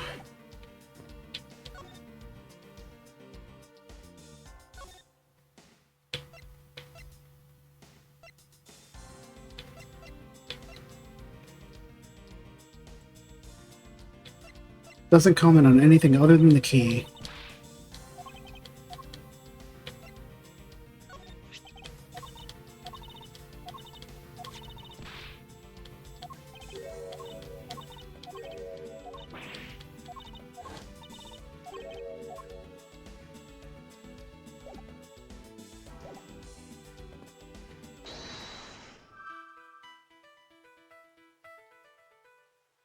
That didn't work. That didn't work.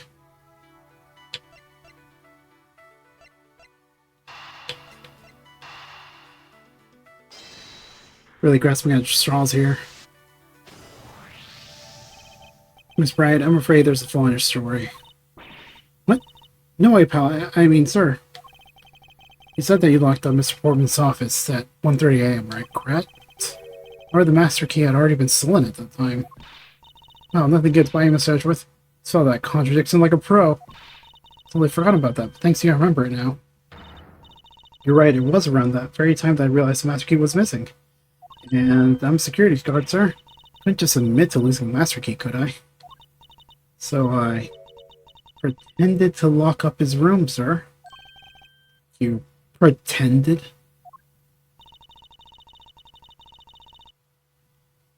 Yeah, I used my house key and made it look like I was locking up, sir.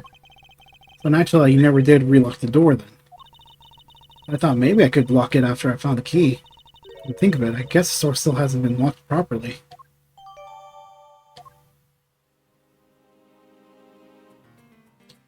That explains why those things didn't line up.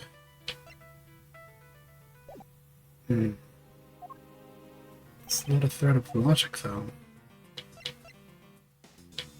Oh. I didn't talk to him here. You looked rather intrigued by something. Care to share? No, that's nothing, but I noticed that Miss Portsman calls his partner Jim. Detective in that Sunday night drama, All My Cops, is named Jim, too. I bet one of them is a big fan of that show. You seem to know a little something about it yourself. I think you watch it, too? Of course. Type 1 impression between prosecutor and detective's great, sir. It's nothing compared to the super strong friendship we have. Oh ho ho. Friendship, detective. I think you're mistaking it with pity. How could you say that, sir? After all we've been through, too.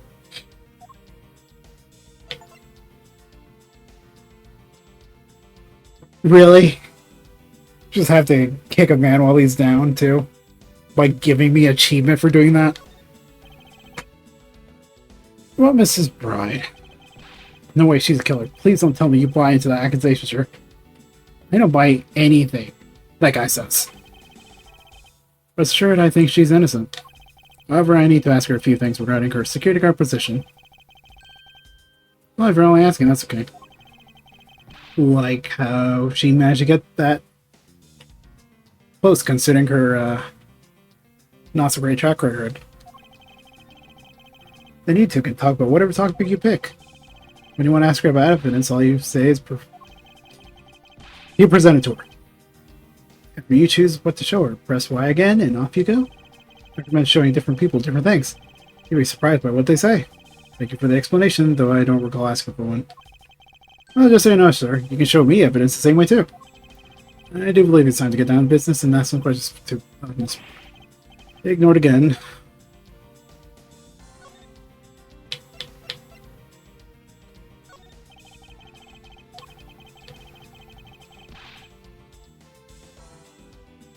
Okay, they really are on a similar wavelength. Oh, wait. Do you think they ended up together? I don't know.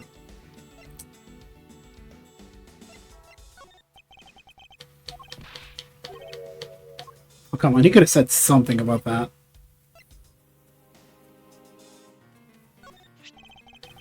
I don't know, he had one of these things. I mean, I thought I knew everything there is to know about you, Mr. Edgeworth. I feel like I've got a glimpse of the hidden side of Miles Edgeworth. There's a great deal you don't know about me.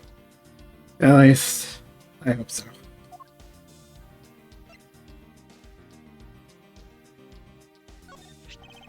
Victim's gun, huh? Same model as mine. The tool used to protect lives, yet one that can also take those very same lives away. Those who take a gun in hand wield a great responsibility. I hope I understand that. I don't really use my gun at all. The only time I would use it, this baby, is when I'm fighting a hot duel with a convict to look ultra cool. You were doing so well until that last bit.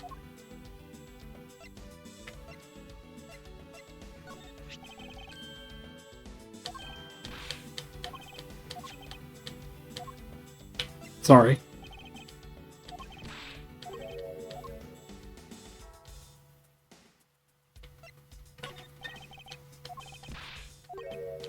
Nothing.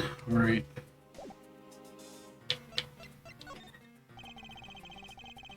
was wondering about the investigation. Well, I've been waiting for this. Let a real seasoned pro teach you how it's done. Real seasoned pro? I'm missing noodle cuisine, perhaps. You know you can always check out the really important spots in more detail, right? Yes. And if the area is too big, you can always use RS to take a look around. Oh, but don't worry, sir. The RS command will only show up when you need it. I knew that as well. And when you think there's a contradiction or something unusual, try deduction. First, you line up a cursor with a suspicious-looking area. Press Y and choose your poison. I mean evidence. They pose a similar purpose, just in different contexts. When you settle on a piece, you gotta present it with Y again. I'm pretty sure I already knew that as well, Detective. Well, if you remember all that, then welcome to the world of pros. W Ace Investigator, class dismissed. All I wanted was an update about the investigation. Just let him have it.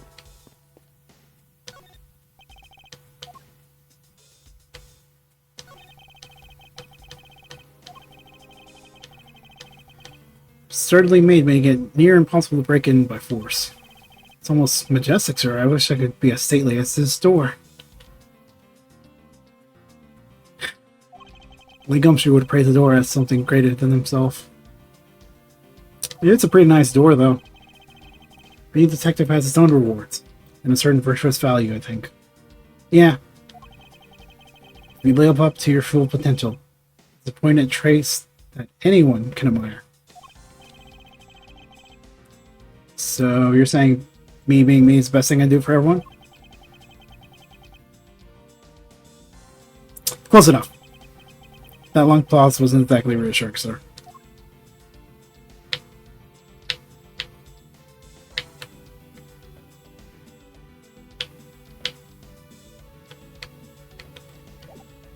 Just keep on keeping up, buddy. Check mark, check mark, check mark, check mark, check mark.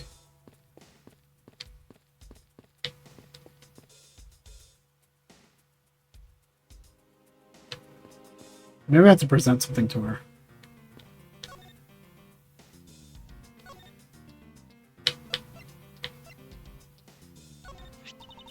I've had to open Mr. Portsman's office for him a number of times before. I've also had the chance to see the inside of his office a number of occasions too. He's got shelves upon shelves of sports memorabilia, trophies and awards in it. Seems, kind of conceited. To the point where it's almost beyond gaudy, sir. Maybe I just feel that way because I'm jealous since I don't have even a single one. That's a mood. Don't say that, Maggie. I'll make a special guard of the month award just for you. Thanks for trying, but I've already gotten an amount of consolation prizes, sir. They're proof of just how unbelievably unlucky it's been. It's getting award for you just in the thing that's getting a real award, sir. Ugh.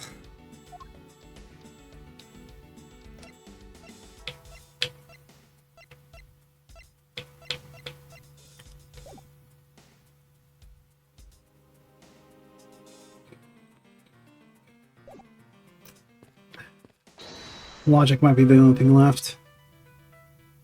Falls into spray another handgun. But I'm pretty sure I already...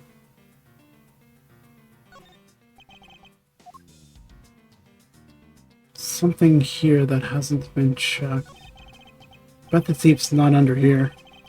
Guess there isn't enough space for anyone to hide under here anyway. I mean, if someone could contort themselves fit, I'd be really impressed.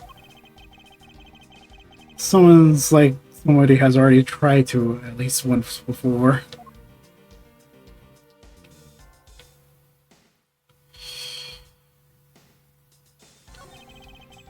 Nothing of interest here. What am I missing?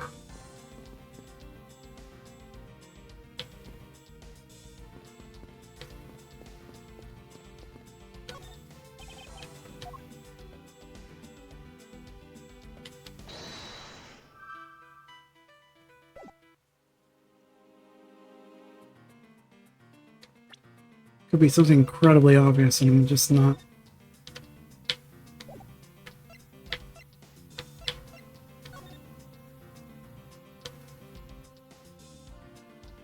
Only fired one shot.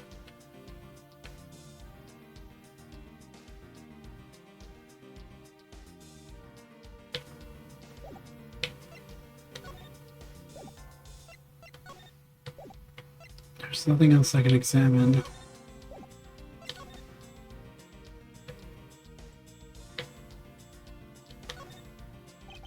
Each prosecutor badge is engraved with a number of its owner on the back.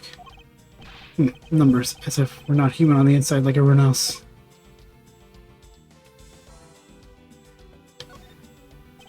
This badge is designed and said to reflect the relentlessness and discipline of law enforcement. It comes from the authority vested in us as strict protectors of the law and executors of sentences, much like harsh winter frosts and blazing summer days.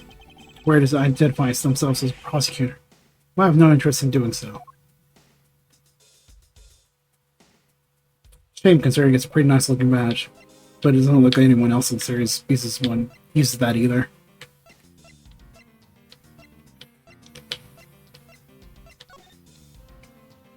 I already examined the key.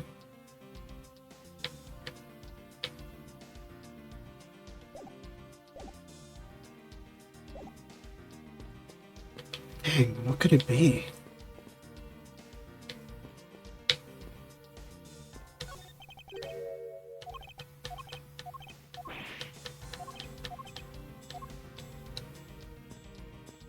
There's nowhere else I can examine it either.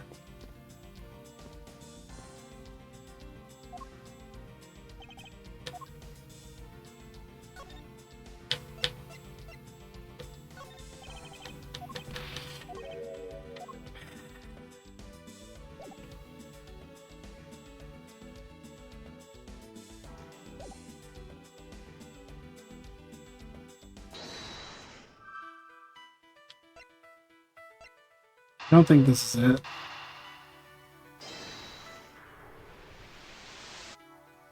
Nope. So I'm missing something.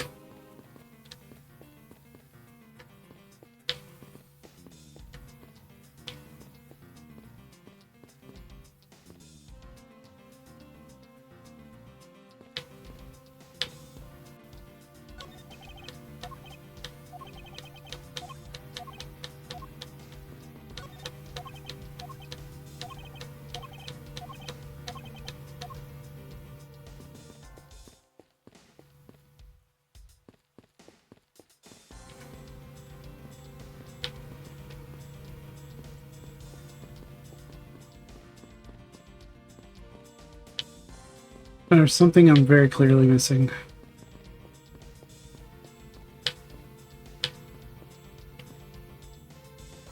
What?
Dialogue is different.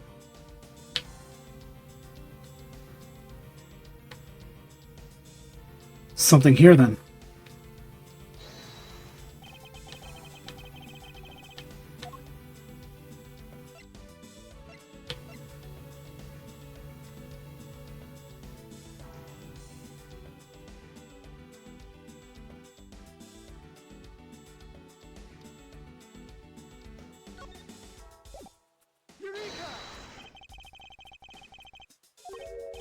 And I botched it. Oh man, I'm so dumb.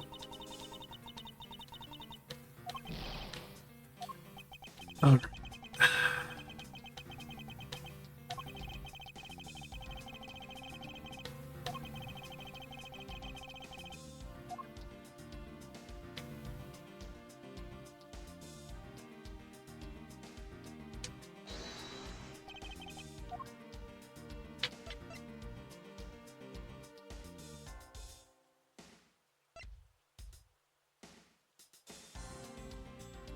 I am running out of HP just because of me just not picking up on something.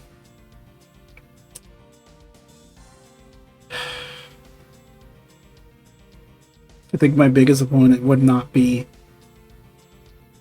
the prosecutor, but the very investigation itself.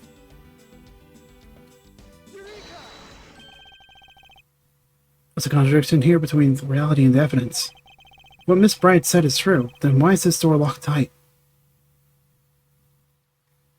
I'm so dumb.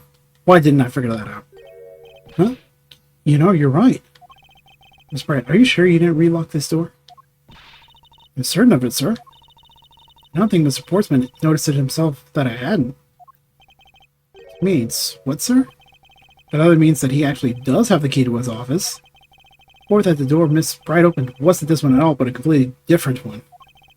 He opened a different door? But how can he prove that? There's an easy way to find out. All you need to do is examine these.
Prince on the they'll tell us all we need to know. Everything really? Dang it, I screwed up. Like, well, over oh, crap.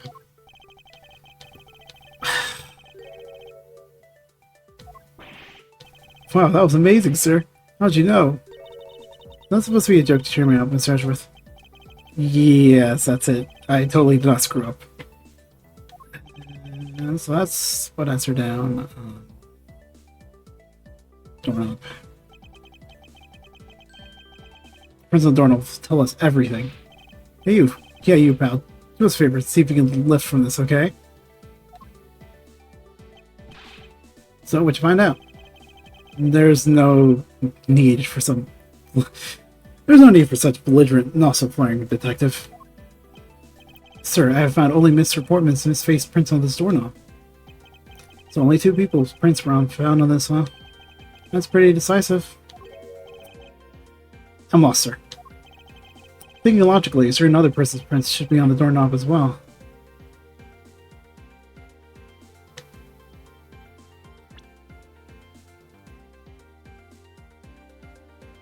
Mr. Portsman, Mr. Maggie. Whose prints should also be on this doorknob? Did you find out that the prints of the person who unlocked this door are absent? You mean... Yes, the door that Miss Bright opened could not have been this one, but a different one.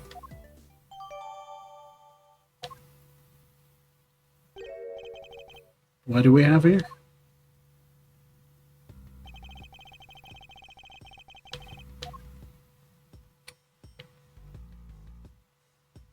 Ball. What is this? Looks like a scrap of paper. I'll get it, sir.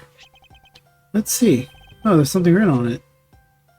I bought 3 pieces of evidence, like we talked about on the phone, but looks like you're out. Guess I'll catch you up to you later, buddy. Yeah, it's for Mr. Portsman.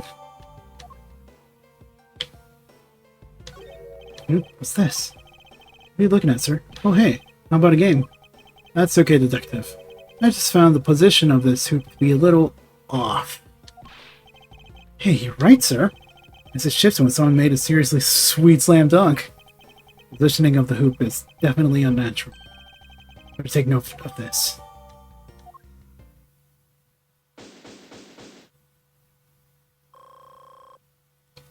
I did so poorly that the bar did not fill completely.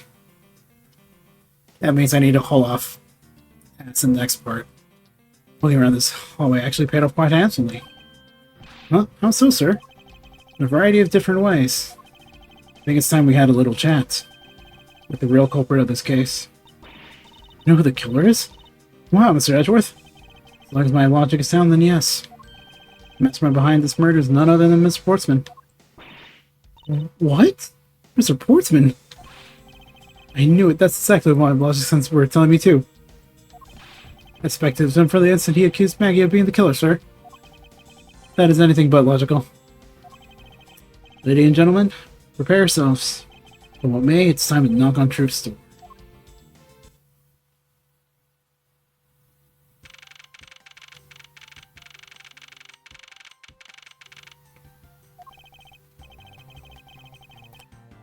I actually thought the sprites were going to be like chibi, but they're not at all.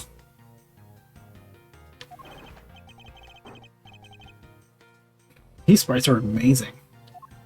Let me take a gander. Pass it here. Okay, looking good. You there. Taking care of this.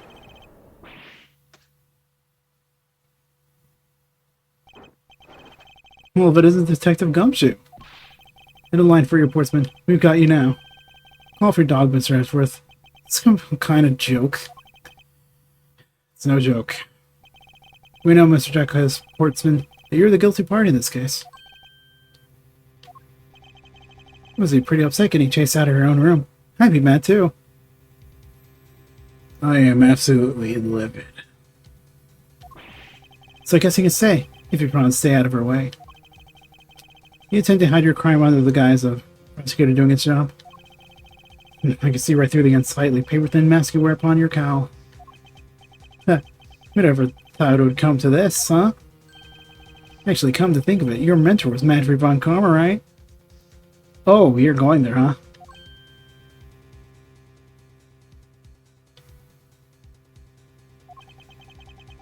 The legendary prosecutor who never lost a single case for 40 long years. But there was always this incessant chatter about forged evidence with that guy. Really cheeses me I got to stay on the lookout for false accusations, you know? Are you done trying to play mind games with me? Because they won't work. The only thing you should be using that mouth of yours for is explaining yourself. Although that too will only dig your hole deeper. Either way, your game is up. Aren't we full of yourselves? You're projecting. Even though you've yet to prove anything.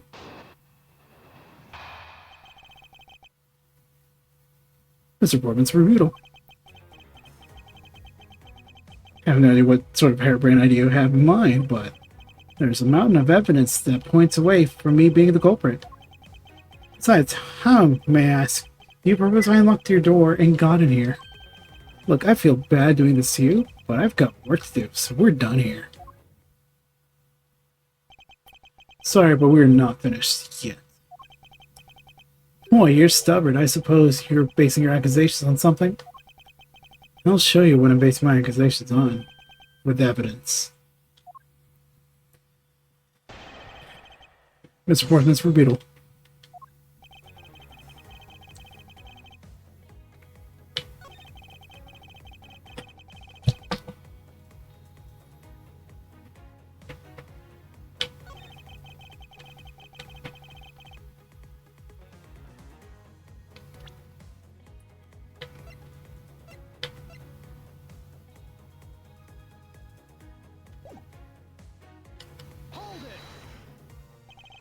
Unfortunately, I believe I've already shown how earlier. Speculates means nothing, I'd say. It still insists that I could not gain access to your room. What should I do now? Should I raise an objection? Raise an objection, yes. You claim I have no way to open the door, however, is that really the honest truth?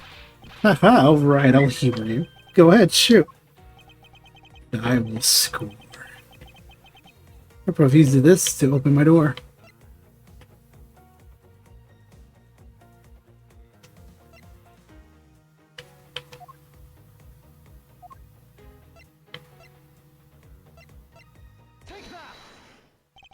I believe you were able to open my office door with the master key, no less. Wait.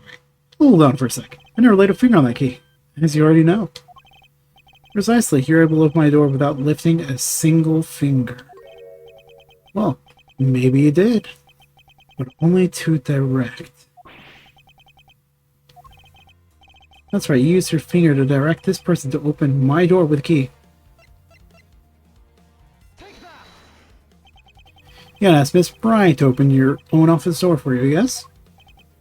Yeah, I kind of forgot my key at home. It happens a bit too often for my taste, you know? But the room you had Miss Bryant open at that time was not your own, was it? What? You have quite the imagination, my friend. But why don't we ask the girl herself whose door she opened, shall we? I'm certain that it was Mr. Portsman's door, sir. I checked the number plate to make sure I was opening the right door, sir. See, Miss Bryant backs up my story. Yeah, what if you misled her to fool her into thinking what you wanted? Huh, and how do you suppose I did that? By switching the number plates on the doors, for example. That's right, they do slide out pretty easily. Furthermore, he used one other thing to give a very strong impression. That the door she was opening was yours, and not in fact mine.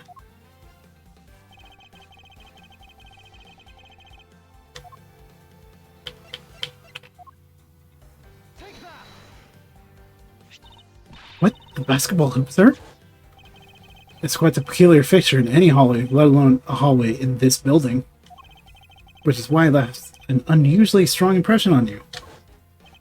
It's an object perfectly suited to sit just outside the office of a peculiar prosecutor. I don't know what you're getting at. That's very true, sir, because there was a basketball hoop sitting there. I thought the door I was opening had to be Mr. Portsman. There are signs that the hoop had been moved. To sit in front of my office, to be sure.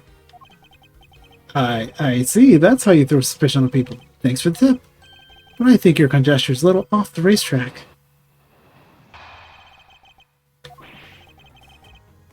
Now you're just spouting nonsense. I had a girl open my office door. After that, I was in my room the entire time. You don't have a single reason to suspect me. Yes, I do. Danza claims innocence to the end, does he? It appeared innocent as my jacket. And Miss Bryant is as dirty and as guilty as the jacket she wears. My jacket's not dirty. Washed it yesterday. Please calm down, for I intend to show who is the one truly covered in slime here.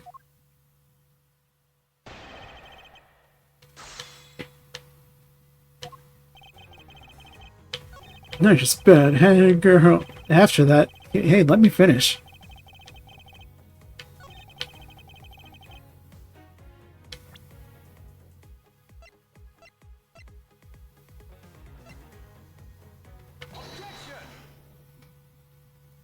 No.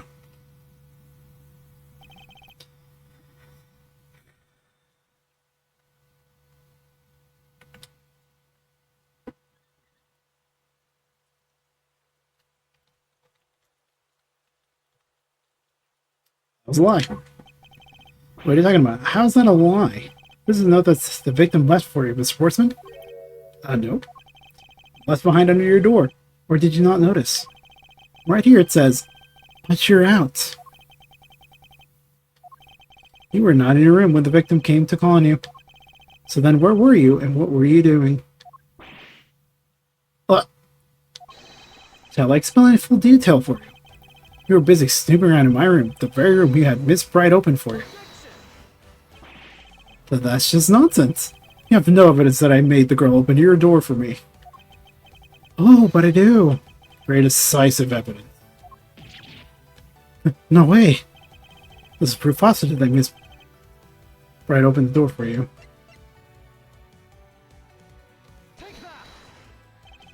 I had your door dusted for prints. My door? Haha, what for? Come on, I bet you didn't find anything. Yeah, that's kind of the problem here. You sure are good at wasting time. You're right, I didn't find anything. Definitely not Miss Bright's fingerprints. Her prints? What do they have to do with anything? Let's put it this way. If he really was the one who opened your door, then her prints should naturally be on the doorknob she touched. Ugh! Further, all the prints on my office doorknob have been wiped clean off. I can only assume it's because Miss Bright's fingerprints were on it. Don't you think it's time you gave up your charade? We know you stole into my office with the intent of stealing something from me. Detective Faith found you out. Mostly because he heard sounds coming from a room whose occupant was on leave. Mr. Portsmouth, you killed Mr. Faith to silence him. And I had the misfortune to return when I did. You had to threaten me as he escaped. As I said, when you had the gun to my back, no one gets away with committing murder in my office.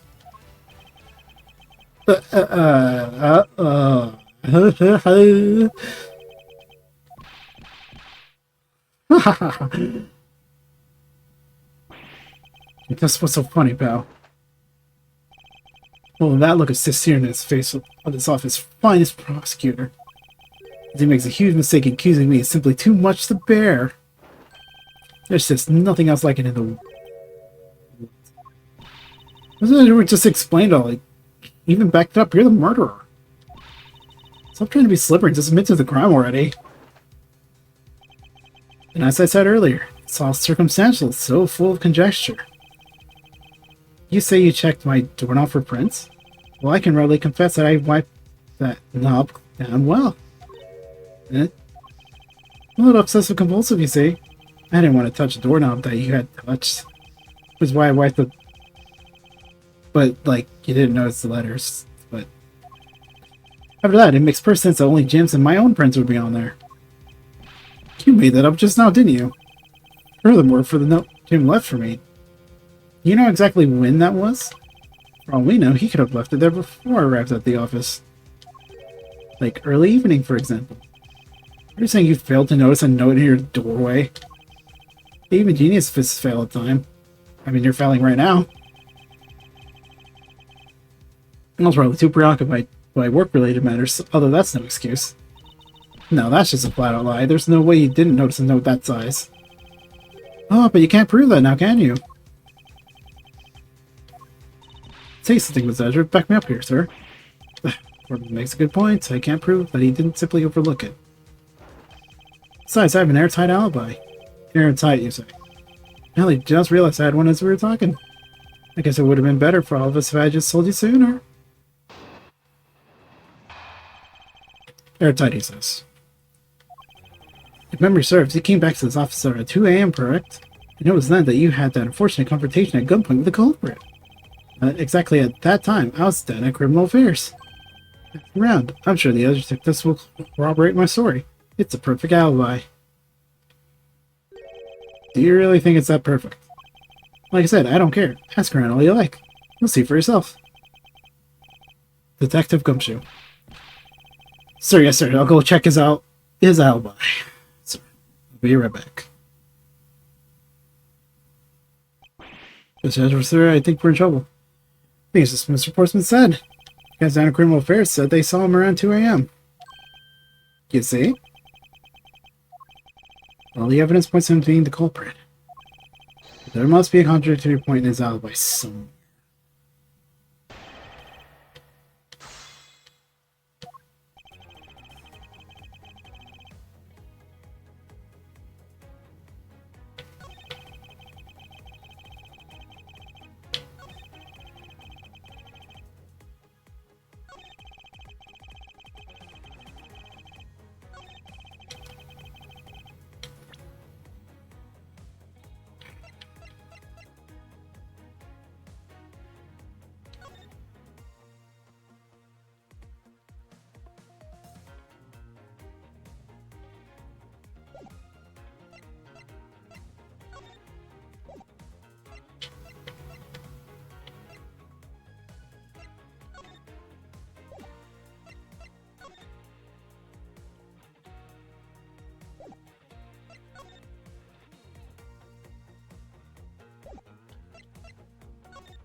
I might have to press a statement.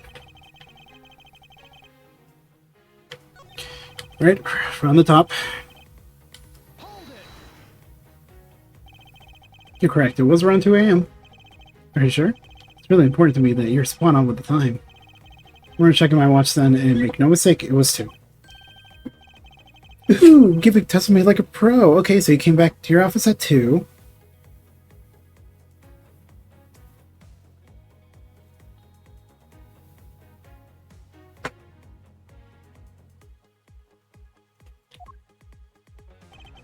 And it was then that you had that unfortunate confrontation with gunpoint with the culprit.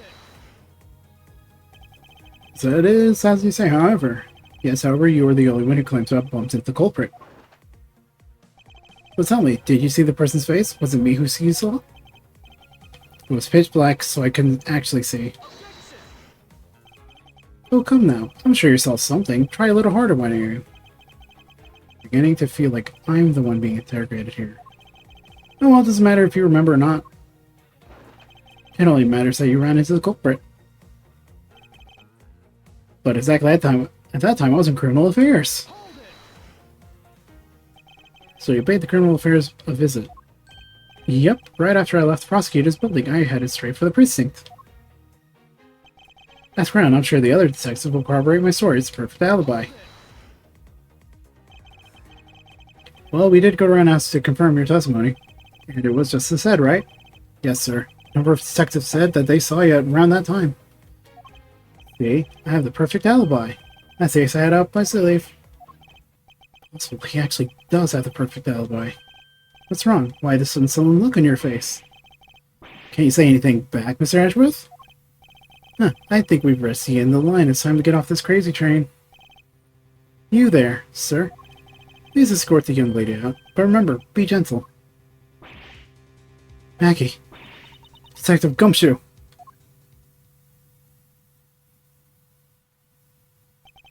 Is there nothing I can do? There must be a way to turn this situation around. Only I had a clue. Did I miss something that could help me cast doubt on his alibi? Should I could not have been Mr. Foreman, then who could have been? I need to calmly think this through one more time, and with logic.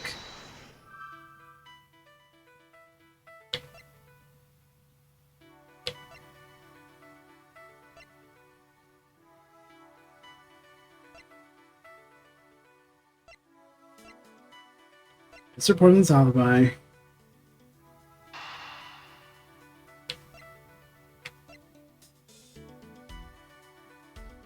Also this right? Link. Evidence points to the shelves being disturbed once before and once after the murder. Who's to say the person who did it second time is the same as first? Which could mean there was another person who paid a visit to my office tonight. Now the handgun had another visitor. Next. If indeed there was 2 culprits, then that resolves the contradiction behind our murder weapon. Despite the fact that there are 2 bullets here in this room, the murder weapon only shows sign of being fired once, leaving the possibility that the other bullet was fired from the other visitor's gun. Furthermore, if we suppose the 7th culprit's gun was the one pointed at my back,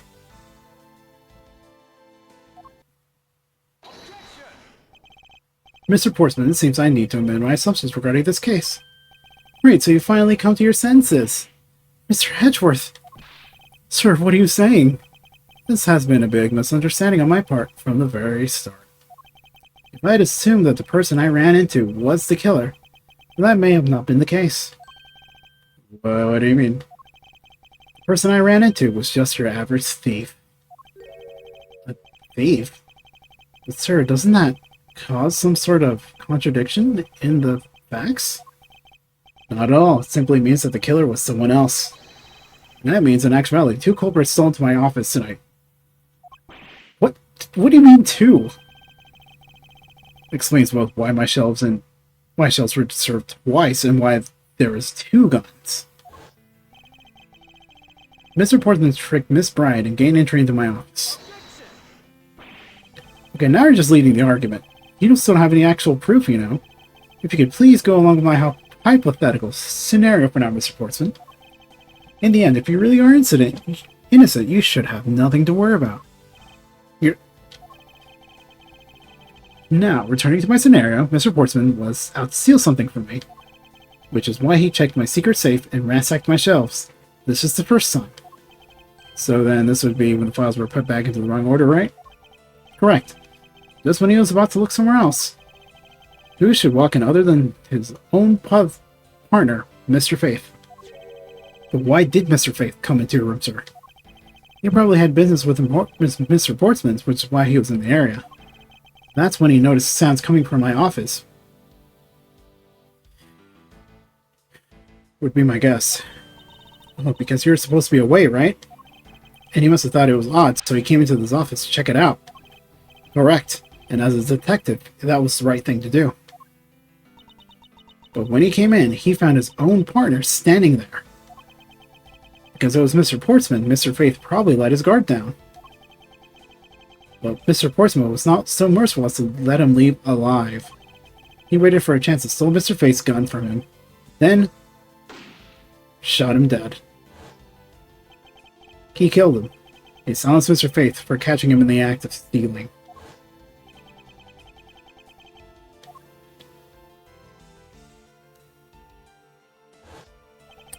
This was the one in which the first shot was fired, the one that landed in my files. Following that, Mr. Portsman wiped the gun down and left it behind as he made his exit. He could afford to do that because he had also left the fake dying message behind. You're such a complicated troublemaker, you know that? Well, if things were as simple as that, then this would all be solved. However, there was yet another visitor to my room, and this is where it gets complicated. There was another visitor, sir. Yes, and this other person's objective was also to steal something from me. Now then, even after Mr. Portsman left, the door to my office remained unlocked. However, this new visitor had no way of knowing that, and so they stole the master key from the security guard's room, and then entered my room and searched through my shelves. This was the second time they were disturbed, and it seems the thief found their prize. Stolen O-file, right? Correct. Only just as the thief was about to leave with the file, I appeared. The thief then threatened me with their own gun and made their escape. The second bullet was fired during that brief encounter. So the shelf's getting messed up twice in 2 bullets.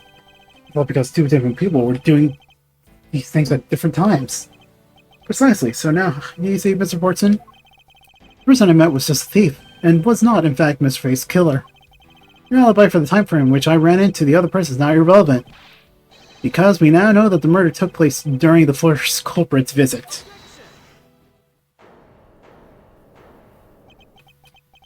Ha ha ha ha. What's so funny, pal?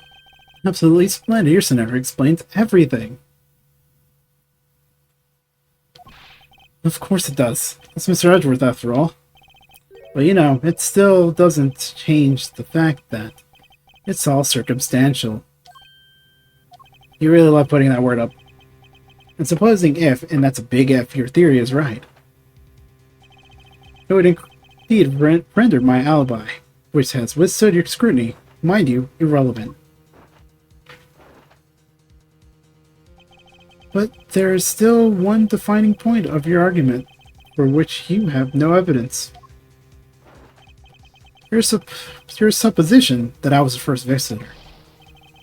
Mr. Edgeworth, you can't let him get away with that, sir.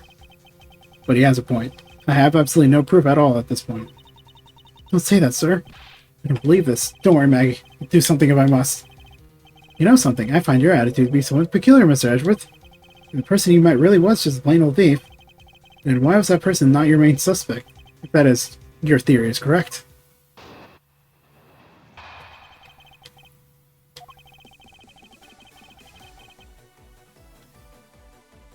Oh boy. That was one of my favorite tracks from this game. And now it's updated. That thief you ran into should be your real suspect, wouldn't you say?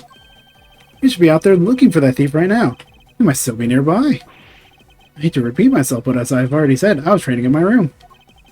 And when Jim came to deliver some evidence to me, I was out of criminal affairs. So I can't be expected to know what happened around here after I left.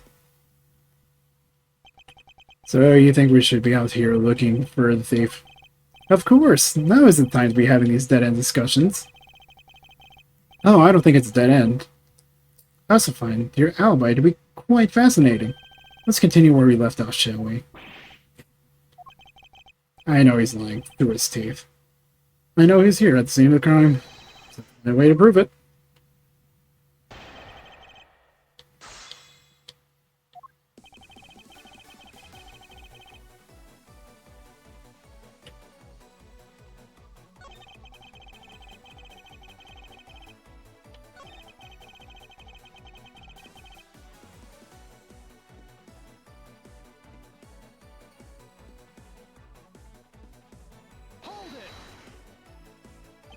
But according to Mr. Faith's note... Hold on, I thought we already cleared it up. Didn't we say that Jim left that note for me in the early evening? We have proof that he left that at different times, say just before he was murdered. I don't have any now. You see? So I insist again that I was in my office the entire time. And when Jim came to deliver some evidence to me, I was down at Criminal Affairs. Why didn't you just go there with Mr. Faith? Well, that's because he said he was tired and was taking a quick nap. The dirt nap that he gave him. You know, the sofas in the hallway, he likes to sleep on those. It's one of his habits. And what are the evidence he brought? There were things related to yesterday's case. Just 2 items. A gun and a pendant. A gun and a pendant. Interesting. This piece of testimony. Seems too crucial to let slip through the cracks.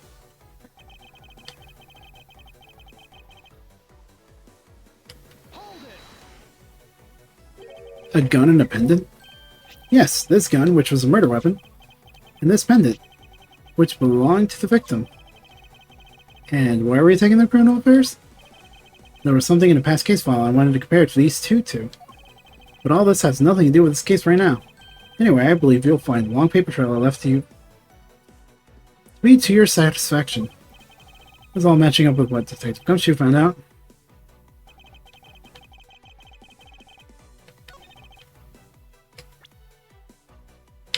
Three.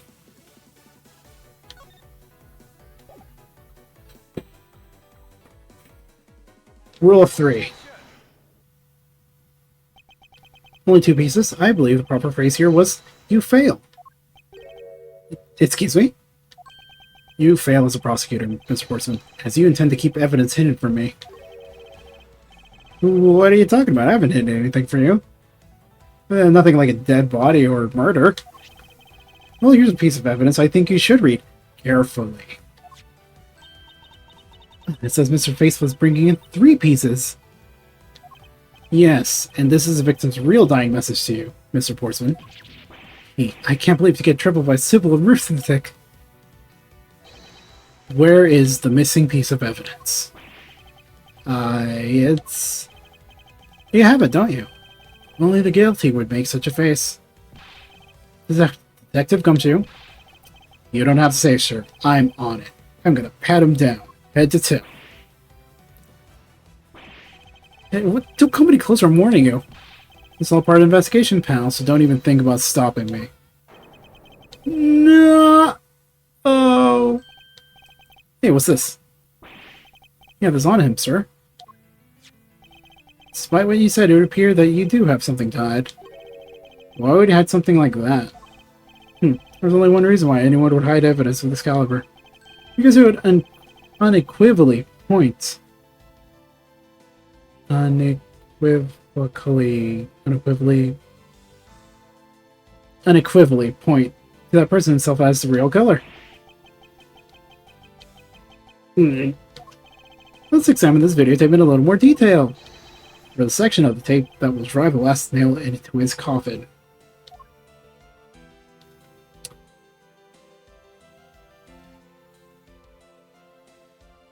Yeah, that'll do it. We're done here. Ah, that's blood, isn't it? Yep, and I believe this is what the good prosecutor was trying to hide from us. This blood is still fresh. You mean this might be Detective Faith's blood? No, no. You got it all wrong. No amount of denial can save you. We have but a blood test. We only have to run a blood test to find the truth.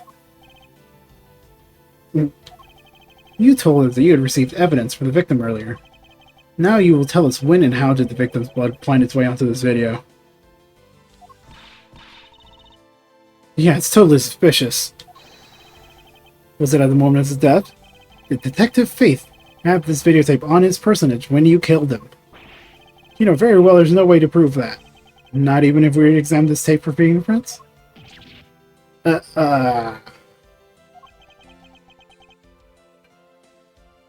I had to take a guess, I'd say the only bronze on here would belong to the murderer. The murderer is you and Mr. Faith. No, impossible.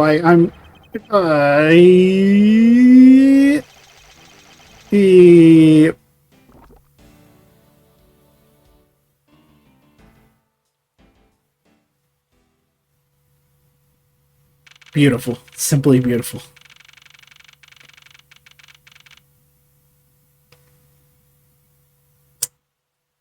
"5:47 a.m. March 14th. At Prosecutor Office, Room 1202. Mr. Portsman's been placed under arrest for the murder of Detective Buddy Faith, sir." Very good. And the results we got from the lab techs and the tape turned out to be real solid, sir. Blood work came back, and it was definitely Mr. Faith's blood on there. And as a bonus, they were able to lift a few of Mr. Faith's fingerprints as well. Thank you so much, Mr. Edgeworth. I still can't believe I got to see your cool deduction skills outside the courtroom. I'm impressed beyond words, sir. I love the sprites here. It was nothing. I'm sorry you got caught up in the murder in my office. Please accept my humble apologies. It was nothing. Really, compared to what I've been through, I mean. I consider myself lucky that I was only a burglar and a murderer this time, sir. If it had been a holdover hostage situation, I had to throw my hands up in the air. I think I'm finally rising up from goddess misfortunes, this unlucky person. That's...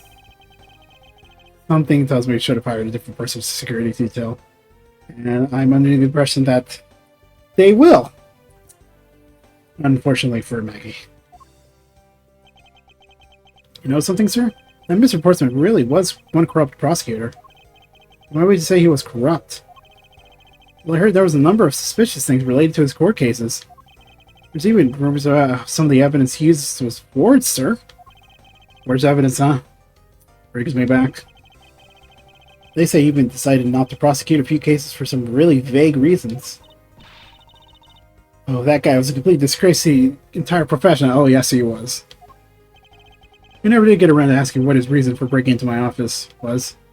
Yeah, whatever we got near that topic, he just clammed up. Although we can be pretty certain that it was to steal something. Just between you and me, sir, but... Just remember that some sort of human organization is involved behind the scenes. Oh, well. With Mr. Portsman not willing to divulge anything, it certainly leads credence to that rumor. It would seem that we haven't heard the last of this.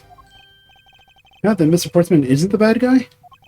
I didn't say that, but rather that there's still many more mysteries for us to solve. For example, we still haven't figured out the significance of this piece of evidence. Wait, not that.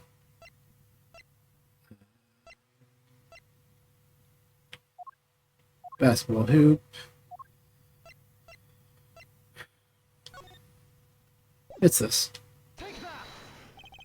Person who stole this file, the other villain of the night. Yeah, I wonder who it was. And what happened to the stolen pages? I wonder, who in the world was it that held me up at gunpoint? Mr. Edgeworth, sir. Yes? Came across this while I was processing your office earlier, sir. This card. What is it, sir? Is that a bird or something on there? You could say that. Gonna screenshot this. Gonna use it for something.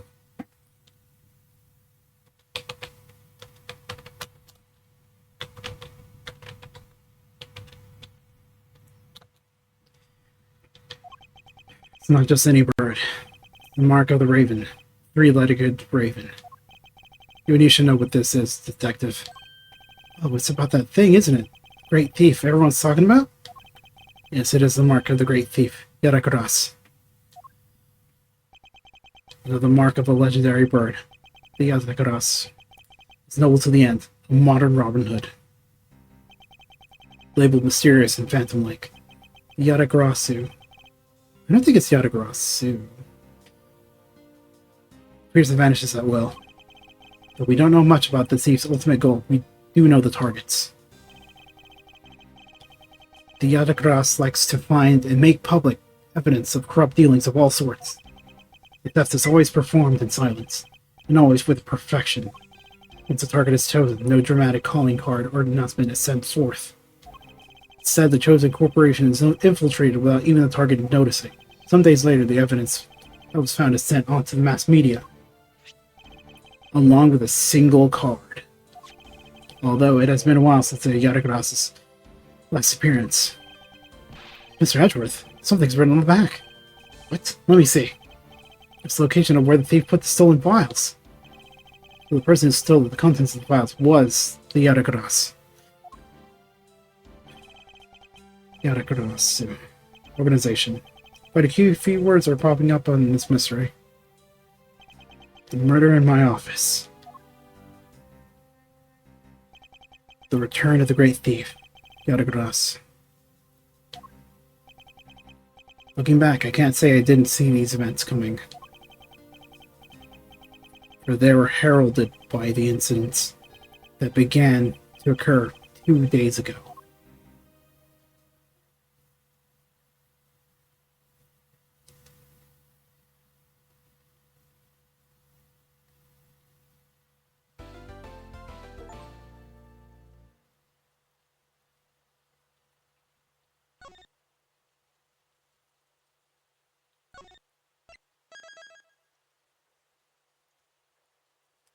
So, episode 2 is the actual first case chronologically. No.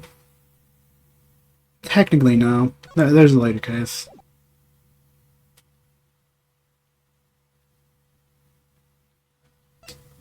But yeah, we are done with the first case. And, it's kind of getting a bit late-ish.